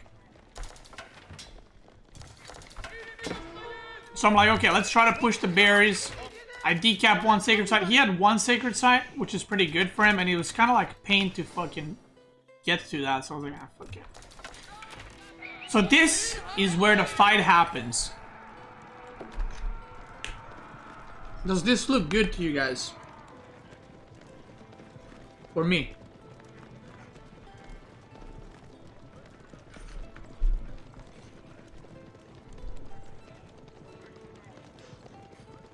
No? I see Pumbaa right here. I said, Pumbaa, you want to help me? You want to help me? I got some more units coming. Because I was like, okay, he's catching me. Like, he's engaging with me. So I sent all my units forward. And I said, Pumbaa, I'm going to call you when I need you the most. Ghazis overextend. I get a little charge on them. Not much. Just a little bit of damage. And then this one archer. This guy right here. Pulls the Pumbaa. And he starts massaging MarineLorD's units. It ain't much, but it's honest work. So now the microing starts. I have to... So this micro is like very hard to do. I have to kill his spearmen that are like covered by Ghazis while I'm avoiding his archers and while I'm avoiding his Ghazis. And I need to block his Ghazis with my knights. And I need to keep my knights away from his spearmen. And every once in a while, you need to go back with knights and then right-click here to charge through units in melee range. That's like what you gotta do while making units at the same time. Do you see that? I just did a melee charge in the back line. And Pumbaa is fucking beating his ass, boy. The wolf joins in as well. I got the whole animal kingdom playing for me right now. And now, I lose almost no knights. I think I lost like 3 knights there in that fight. 3 or 4 knights maybe. He loses most of his army. And I'm going in. And the wolf is still eating ass, by the way. I commit. Boom. Boom. And I say, it's a distraction. We're going into a 4-1. We're going into a final game, baby. That's what I was thinking right now. I was like, that's it. It's over. It's over. I'm going in. I try to push the wood line, but I can't. I can't find the entrance. Here, I overextend a bit. I said, okay, it's fine. It's okay. I overextended a lot of it.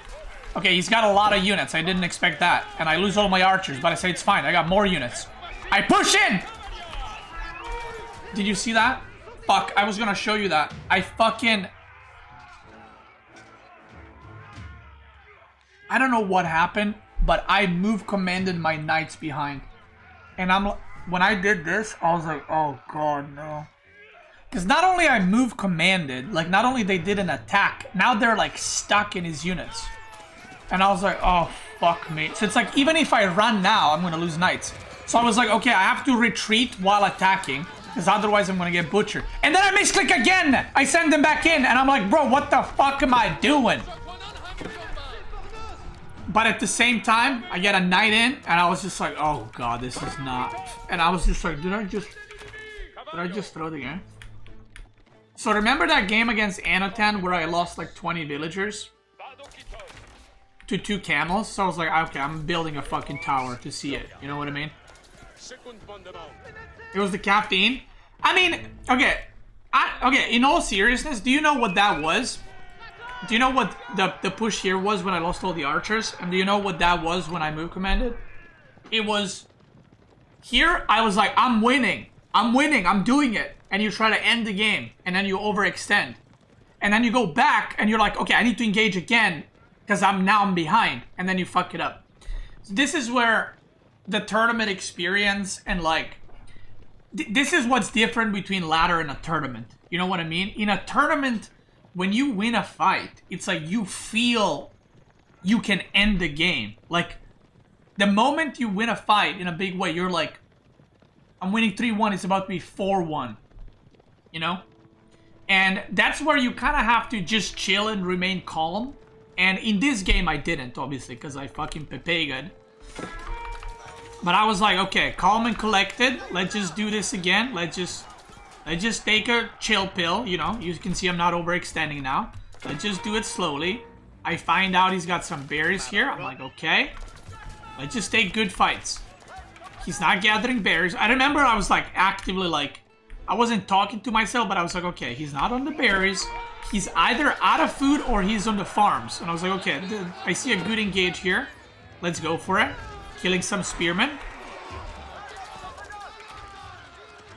Killing all the spearmen. I was like, okay, that was nice. Again, I lose a couple of knights. I lose archers, but I keep all my most of my knights alive. But his spearman count is reset. So I was like, that's good. So I was like, okay, I can either continue or I can age up. So I'm checking here. I'm like, okay, is he on food? He's not on food. So I knew at this point, again, either out of food or he's got farms, right?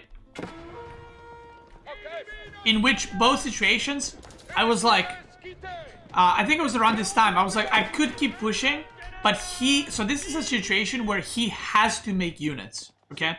The reason he has to make units is I'm in front of his base, and he doesn't know if I'm aging up. Okay? So, I know that he's not aging up, because he's barely surviving. But he doesn't know if I'm aging up, because if I stop making units, I can age up and he can't do anything about it. So I was like, I'm just gonna age up and get the upgrades and go. So I'm destroying this. I'm trying to like feign that, like I'm trying to find a way to go in and stuff like that. So here I go for the age up and I go for Royal Institute because I felt, okay, I have 19 knights. I can end the game right here with the timing, right? He sees my age up, and the problem is now, this is one of those things, if he, first of all, he cannot age up. He's got 13 on food, right? But even if he was in position to age up, if he goes for an age up here, he probably dies. So, I know it might sound silly, but the best thing to do in his situation is actually to keep making units. If he stops making them, he dies 100%. So, his best chance is to not age up, which is going against everything that you might think is right, and actually commit to full making units, and then kill my army and then age up. That's like the best move he can do. He's got 40 on food right now. Obviously, if he manages to age up, look at this, oh my god. Obviously, if he manages to age up, and I don't kill him, he's like more than fine, kind of thing, because look at his army count. So I knew that he's either aging up or massing units. In either case, I'm like, I have upgrade advantage, right? So here he is producing spearmen again because he needs them to survive. I'm waiting for biology. I don't see the age up, so I'm like, okay, I'm just gonna wait for wedge rivets for my archers. And we go. He starts aging up, but like this is the worst time to age up, right? Because that age up is not completing. So I'm killing the spearmen here. There's too many knights, and again, they have royal bloodlines, so he just taps out. Why did he make so many archers? Because he didn't have food. Archers are very good once you hit about 40 of them. So you can actually start picking off knights with archers. Can Delhi not play Gazi Raiders versus French? So, hey Recon, I hope you're doing well, by the way. So, Delhi, okay, MarineLorD does, like I said, MarineLorD plays these kinds of games, and you saw it again here. Like, he plays it passive, but my games against Vortex from both sides were very, like, aggro and wild. Like, Vortex would, like, rally Ghazi and Spearman to my gold, and he would take all 3 sacred sites, and they would be, like, Spearmen everywhere. So even if you try to decap the sacred sites, there's Spearmen. Vortex was doing very late archer transition, whereas MarineLorD was making only about, like, 10 Ghazi. Okay, maybe more, maybe like 20 Ghazi, and then going Spearman Archer. Vortex would make Ghazi a lot more and use his units a lot more aggressively. So it was like a lot more all over the map. Whereas these games were kind of like, he was just sitting back in a way, right? So, how are the odds of this matchup? So, okay, I'm going to be honest. I mean, I can say it right now. The next tournament is not anytime soon. I know how to play Byzantines, but I actually, whenever I practiced, I didn't really pick Byzantines. because watching other games throughout the tournament, people were putting high pick importance on the Byzantine. And I was like, I'm just not going to contest it. Instead, I'll just learn how to play against it. And, yeah. So, I played this matchup. Like, I played against Biz quite a bit with every Civ. And, I was pretty comfortable in this matchup, honestly. Because, the reason why it's, like, a weird one for Biz is because you actually... the best way to play, I think, is going Horseman Longbows. Which is... It's just kind of funny because you don't do that against any other Civ. Or you go like... I mean, you could go Keshiks, but... I don't know. The reason for that is... If you go Limitane Javelin Throwers, I can just go pure Javelin Throwers and outmass him, right? So it doesn't really make sense for him to go Javelins because... It's like going Longbows against English. You're not going to have more Longbows than English, right? So the point of Mercenaries is to counter the enemy units.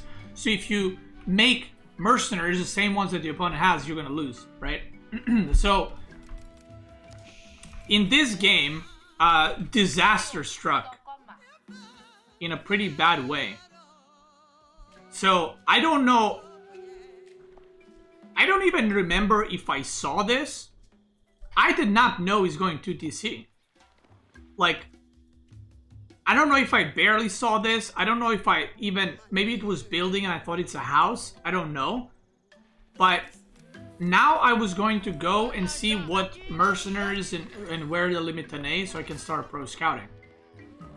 Like, I'm making barracks, right? Because I don't know what he's making. So I'm like, okay, if he's making horsemen, I assume he's making horsemen. So I'm making barracks. And if he's not making horsemen, I'll just cancel. So I'm scouting. And I saw this. And I was like, huh? I was like, what the fuck?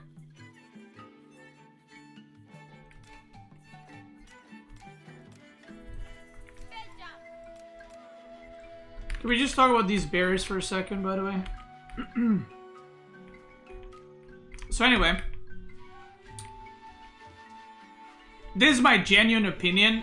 I don't know if this is good, what he did, or bad. Because I feel like this game, I didn't know what to do in the moment. If I saw that he was... so if I saw this stone immediately, and I saw he's going to TC, I would have probably not pro-scouted, and I would just go cow boom. I think that would be maybe the best play.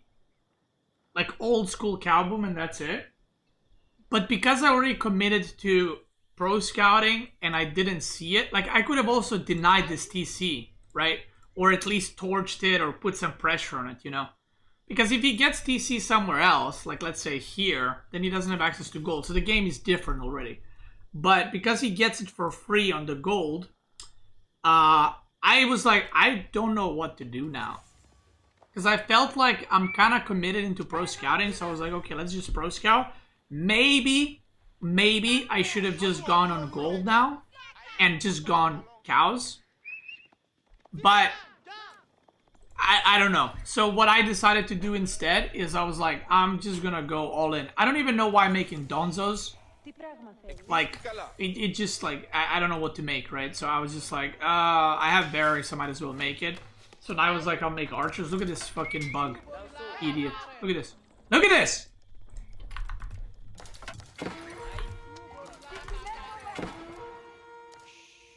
That's a bug with the pro scouting that happens. I don't know how it happens or why, but... Yeah. So anyway, so now I was just like, I'm just gonna all in, right? Because like I said, I didn't really know what I should do. So I was like, let's try that. So I'm making some archers, and you can see in my unit comp, it's just like all over the place. You know, like I'm making fucking javelins and archers and donzos and sofas. It's like,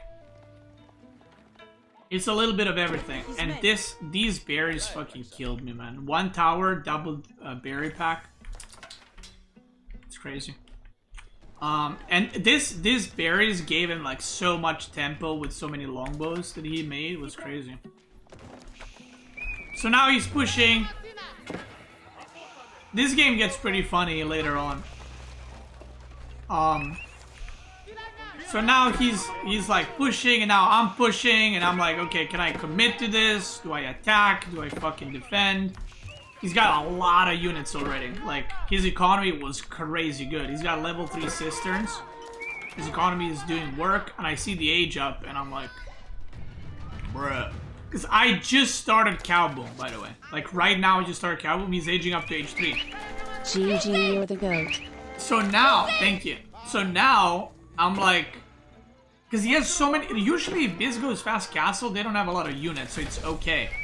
But because he's on 2TC economy, I felt like if I still go Cowboom, I'll die. You know? But you can see, I'm getting siege engineering. I'm just like, I don't know what to do. I don't know what the right move is. So I get siege engineering, and I was like, I'm picking off longbows. This is actually a pretty good fight. I killed a lot of longbows. And I was like, I'm gonna make a ram or something and threaten something. I don't know. I killed a couple of workers. And I just stopped Cowbooming completely. And I was just like, I'm just gonna age up. I made 2 rams. And I was like, I'm just gonna go for Rimba. So in my mind, I was like, okay, he's got Varangian guards and longbows. So if I go for Rimba and I just mass javelins, maybe I can do something there. You know, maybe there's a little something there. Because I got a bunch of deer, by the way. I got all deer on the map. So I was like, I don't need Cowboom. Obviously, it'd be good to have it, but I don't necessarily need it. And I kind of wanted to do some damage because I knew he was very ahead on workers, right? So I'm getting all my upgrades, and I didn't know what unit comp to go with Javelineers, so I was like, okay, let's do Sofa Javelins. So this game now turns into a really funny game, where I think he thought he's gonna win, and I thought that he's gonna win as well, because of how many units he had. And then the javelin kiting starts. So I lose my whole army. And javelins, if you guys don't know, got poison arrows if you go for Rimba. And they got more movement speed. So even though his army is bigger, I'm just kiting with javelins the whole time. You know, like I'm just fucking zigzagging left and right. I'm chasing him down, and I'm like, okay, I'm trading pretty efficiently. You can see he can't run away, so there's just a lot of like micring going on. And I'm just spamming javelins, because I'm like, what am I gonna make? He's got longbows. If I go Musafari warriors, I'm gonna die to longbows. So I'm just spamming javelins with an occasional sofa. And in a little bit, I just decided to like make cows and just have them as income. So we're trading, and it kind of starts going surprisingly well. You know, like I'm kind of winning the fights. I'm kind of trading better. I felt like I'm pushing, and I'm like, okay, hold the phone. Maybe we got something here. I'm doing some sofa raids, and I'm kind of seeing the light at the end of the tunnel, if you will. I'm still kiting, still running around. Javelin here, like I'm just spamming them the whole time. The Cowboom is happening, and now I'm feeling pretty good about the game. Or like pretty good, you know, I knew I'm not ahead, especially with the relics all being taken. But I was like, okay, maybe there's a hope. And then I see horsemen come out, and I was like, okay, that is not good. Okay, that is not good at all, actually.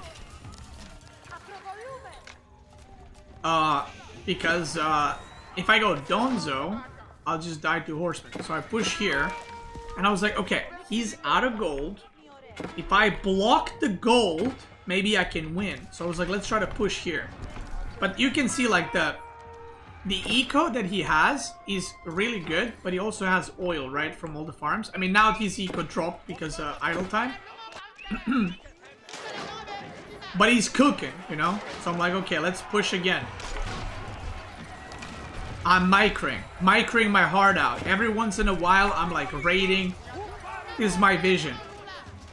So I'm like, okay, we're mining stone, and I gotta block the gold. So this is the situation. So a lot of people were like, a lot of people asked me like, oh my god, bro, that was such a throw. Like, it was an even position. Are you fucking dented, brother? What even position? I'm on berries. Hello? My economy is on berries. Literally all food is on berries. I got some moose right here, but that's not the moo that you want, okay? I am behind 20 workers, okay?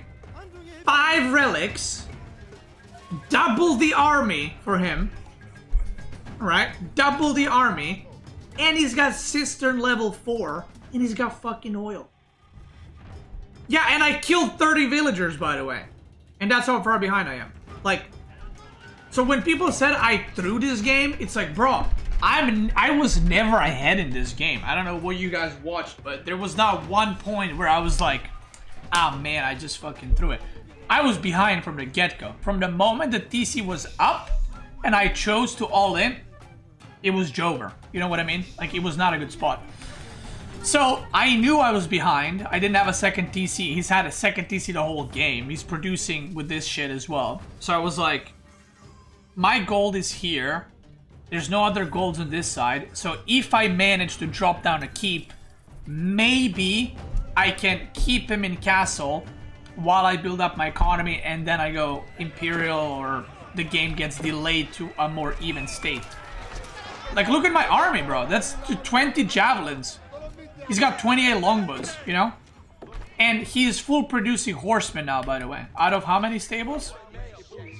Out of 5 stables with cisterns level 4 or 5. Level 4, he's producing horsemen. I have nothing against horsemen. So I'm just like, alright, let's go. Again, look at the situation in the game. It's fucking nowhere close to even. So I just go, and I'm like, ah, fuck it. I'm out. Yeah, of course I'm very far behind. Because when people initially told me that, like, yo, why did you the throw and stuff, and I was like, was it a throw?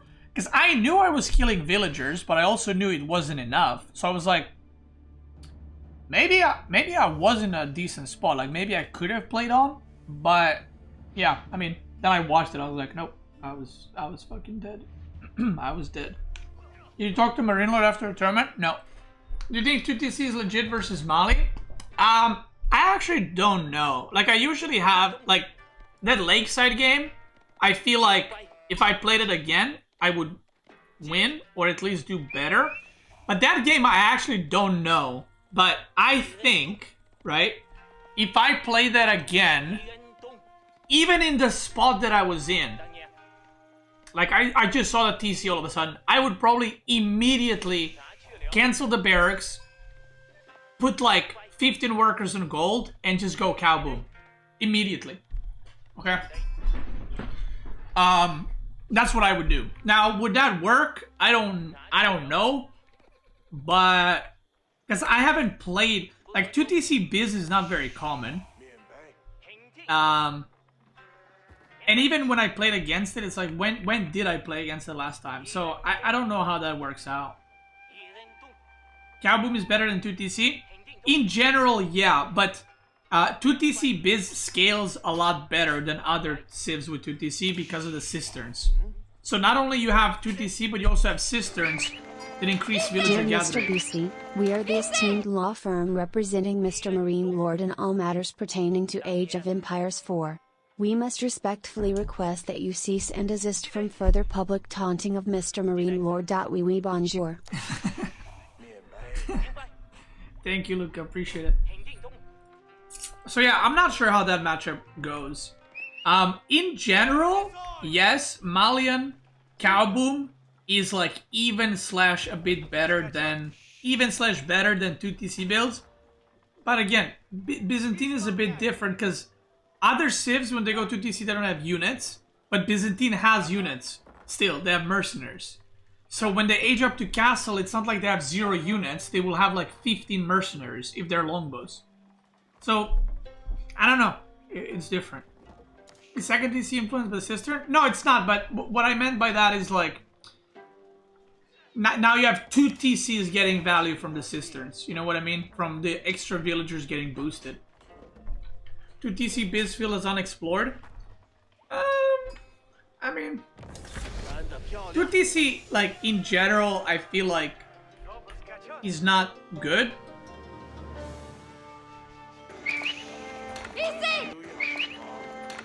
Like, I don't know. Maybe Biz versus Mali, if they go 2 TC, it's good for Biz. Like I said, I don't know. But 2 TC in general tends to be too slow for the 2 TC Civ against Scout or against Pro Scouts. But maybe, because Mali doesn't do Pro Scouts into Fast Castle like China or Jushi, and because Mali doesn't have Knights in Feudal, like they have Sofas, but they're shit. I mean, they're alright in Feudal, but they're not Knights. If he goes Longbows, I can only go Javelins, but Javelins are kind of slow.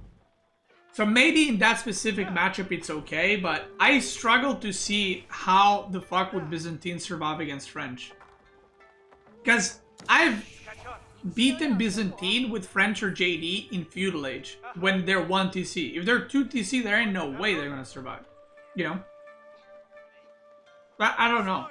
How do you play Abbasid in the current meta? You pick something else.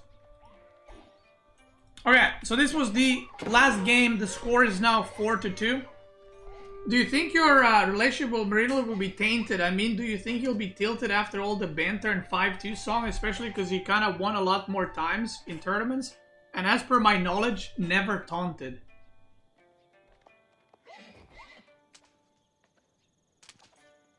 MarineLorD never taunted.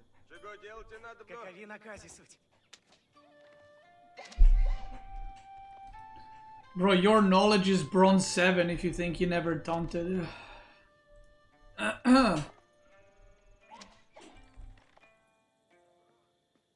He taunts all the time. What do you mean he never taunted?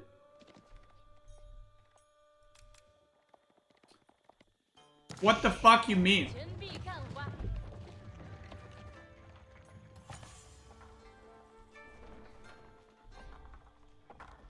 I mean, from my side, like, listen, I have lost to him before. Obviously, I lost to him more than I beat him. He literally trolled me every time. And I never, like, he never soured our, you know, relationship. So if he gets sour because he got fucked 5-2, then that's a bitch move. He should fucking take it. You know what I mean? Like, I don't think people should harass him, by the way. Like, if I goof on him, he should take it. I don't think people should harass him. I'm obviously very against that. Like, he beats me, I beat him. You know, it is what it is. Like, also, I want to say one thing, which is like, I saw this recently. I don't know what the win rates are between us now. But, so, okay. So, you guys know how I always talk about this in AA4 community. There's like a notion that I'm a defensive player. Literally not true for like last 2 years. That MarineLorD is super aggressive. Literally hasn't been true in 3 years. Right? There's these like things that people still believe. It's like fucking believing in leprechauns or something, right? Or believing in Santa and you're like fucking 35. There's another thing that's like, people go with like, MarineLorD wins all the tournaments. I think as of right now, someone can fact check me. I think this is my 4th or 5th S tier win.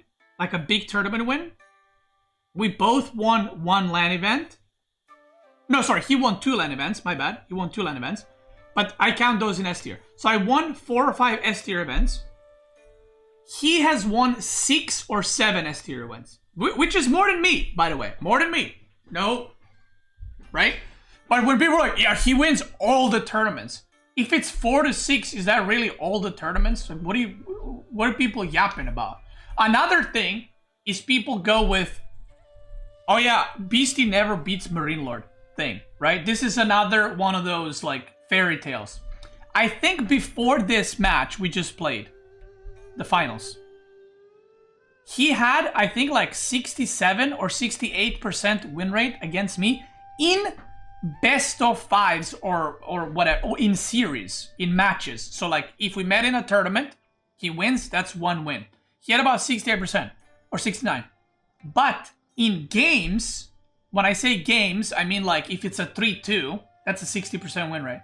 In games between us, overall, he had 60 to 40% win rate. So people make it seem like our games are like, bro, he wins fucking 90% of the time. 60 to 40% is not that big of a difference. You know what I mean? It's like, yes, he won more. He has beaten me more times. He has won more tournaments. But the series between us are way closer than people make it out to be. And we gotta, listen, we're like, how do I put this? We're like priests in World of Warcraft. We gotta dispel the fucking copium. We gotta dispel the copium. We gotta call out people for these lies and slander, okay? That's right. The only true thing is 80 bounty. That's right, he did only get 80 bounty. Thank you.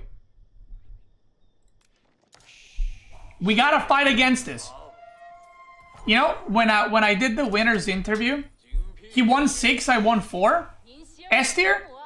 That's what I mean. Like, and then people go like, yeah, MarineLorD wins majority of the events. What? Like, okay, that is technically true. It is majority of the events. But people go like, yeah, he wins all the tournaments. It's like 6 to 4 is not that big of a difference, brother. You know what I mean? Like, let's not fucking make it like he won 65 and I won 4. You know what I mean? Or not me, but anyone for that matter. It's not that big. But you know what's funny? I'll give you another stat. As we're pro scouting in this game, like every game. Do you guys know that I think the only other person that won an S tier tournament is Lucifron? Am I right on that?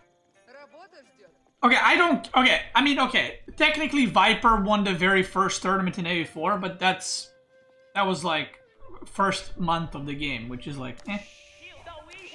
Did it count as S tier? Wait, didn't Lucifron win an S tier? Yeah, I'm looking right now. So MarineLorD won all 3 events last year. This year, I'm a butcher his ass.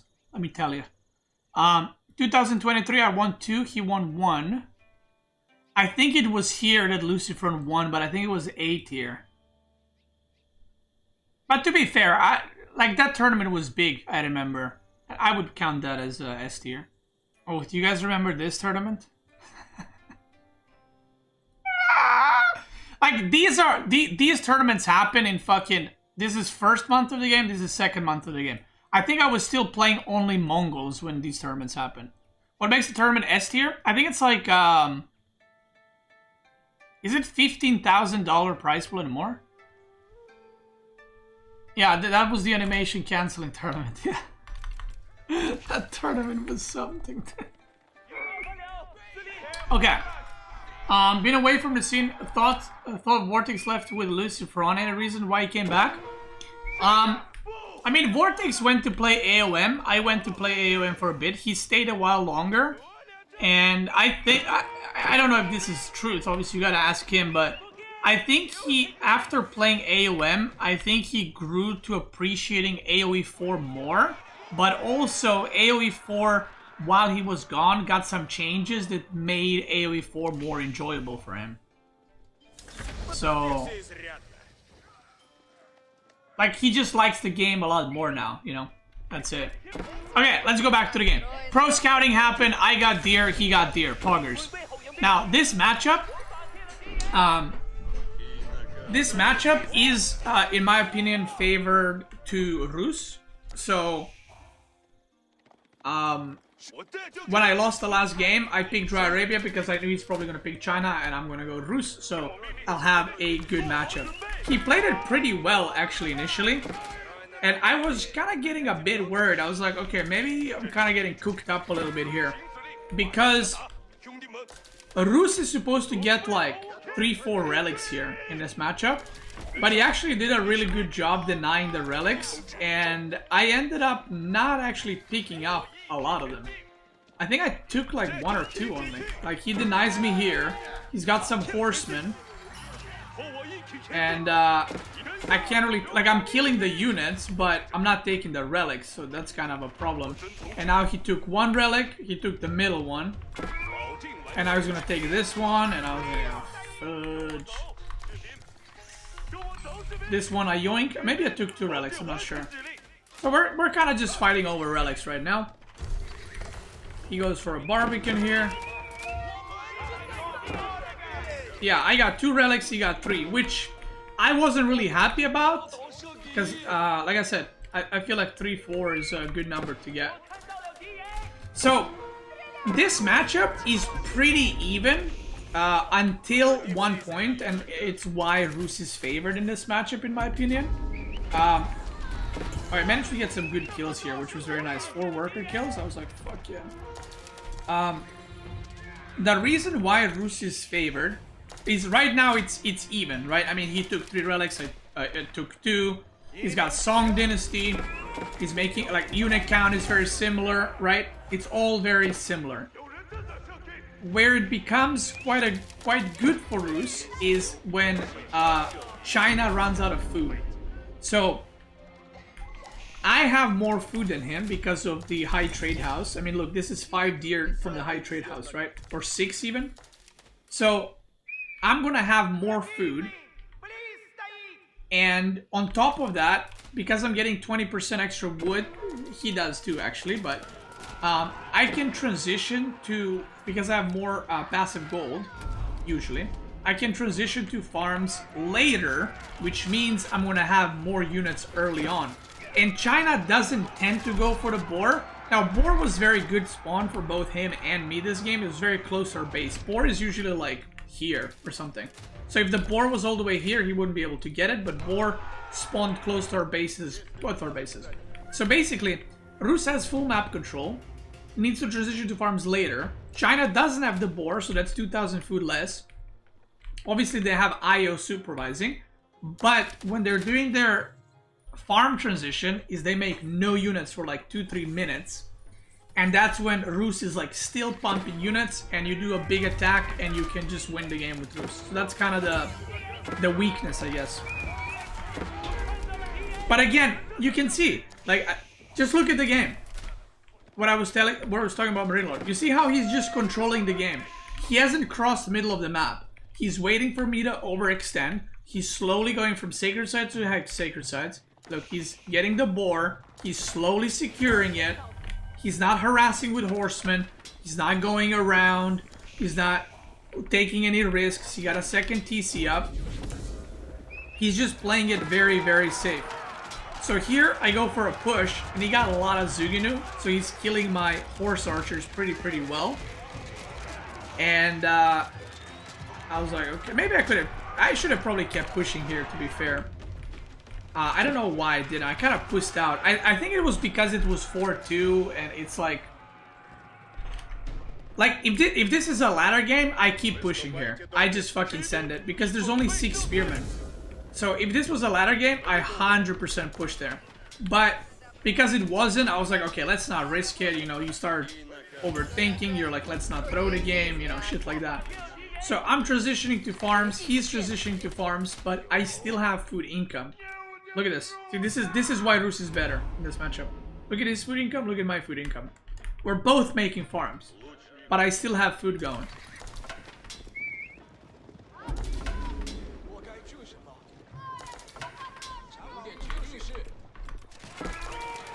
So here I push in, and I feel like I could have taken this fight a lot better. Like right now I should be kiting with these. And even here, when I watched the replay, I was like, I should have kept pushing here. I don't know why the fuck I'm running. Like, I have knights coming. I have knights rallied. I could have just ended the game, which is literally the timing that I was talking about. This is literally it. This is it.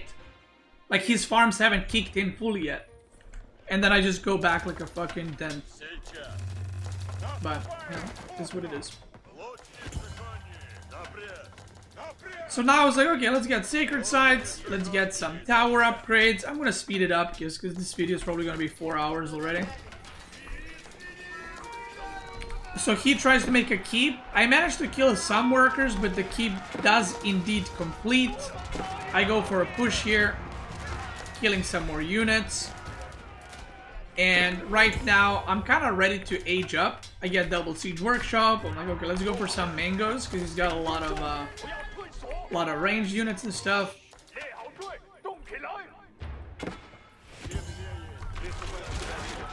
He tries to kill this tower, but I have a lot of like cavalry, you know, and just a lot of units in general. And this is like not a good fight for him. He definitely overextends here. Wasn't even with his full army, and now Nest of D's arrives. And here, I age up. I get my upgrades. Sacred Side is gonna get decapped, but that's okay because I felt like, okay, I'm in a good spot. I'm Imperial. I got okay amount of farms and making more farms. Getting more upgrades. I get a bombard and I was like, let's work on that keep. He pushes in. And I'm like, okay, let's just slow push. Let's not overextend, you know. No need to overcommit right now. I have another keep, and I was like, I'm just gonna use this keep to push the keep, basically.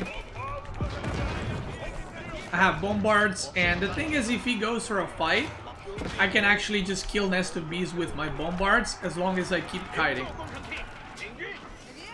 So now I have a point of attack here to kill the keep, which killing keeps this early is very good, because stone is obviously a limited resource, right? So now I feel pretty good in control. Like I have big gold control, second big gold control, and as long as we stay here and nothing changes, like as long as we're sitting here, both of us, I will win because he will run out of gold. Like it's that simple. Like he'll just run out of gold. So I was getting biology. I kept struggling on wood pretty badly. I had too much on gold because I was getting all the upgrades, but I also wanted to like mine out the golds. So I was like, okay, let's push here, break in, because I had a lot of resources. So I was like, let's just start trading. Do a little run by there.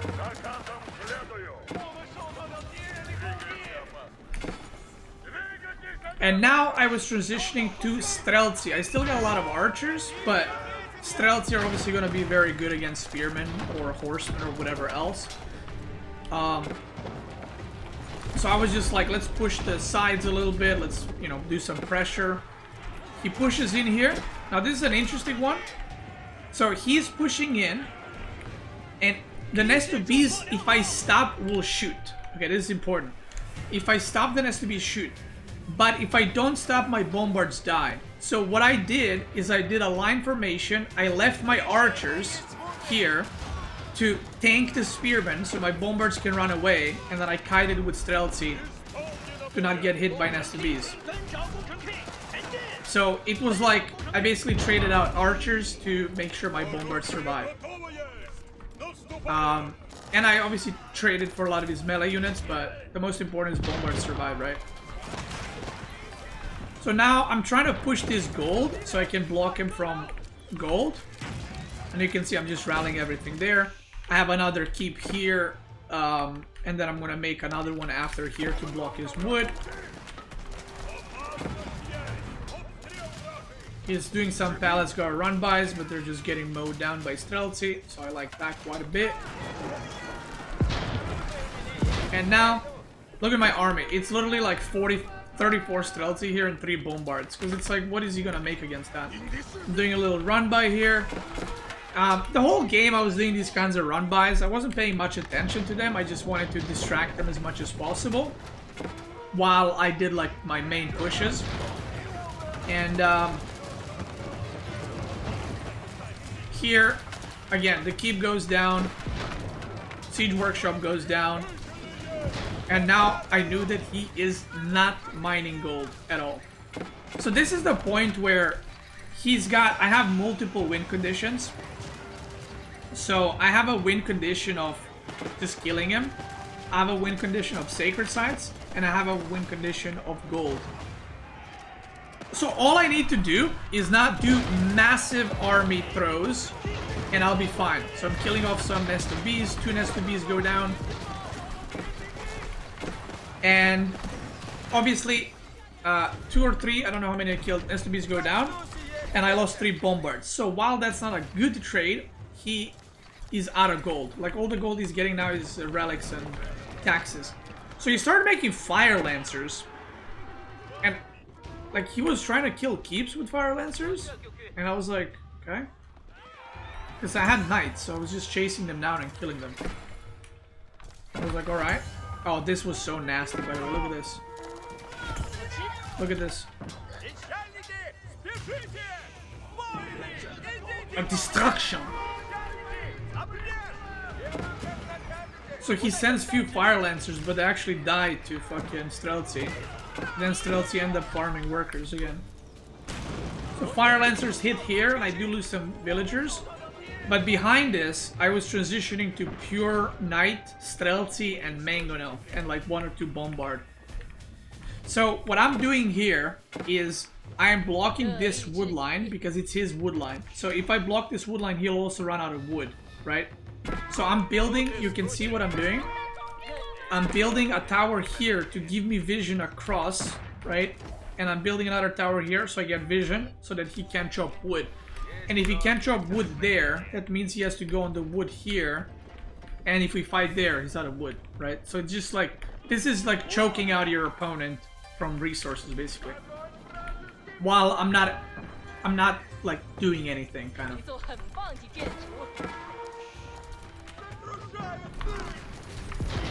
So again, I see his army on the left, and I just go for like super fast keep. Like, the keeps didn't really do anything this game for him. Like, they went down pretty fast.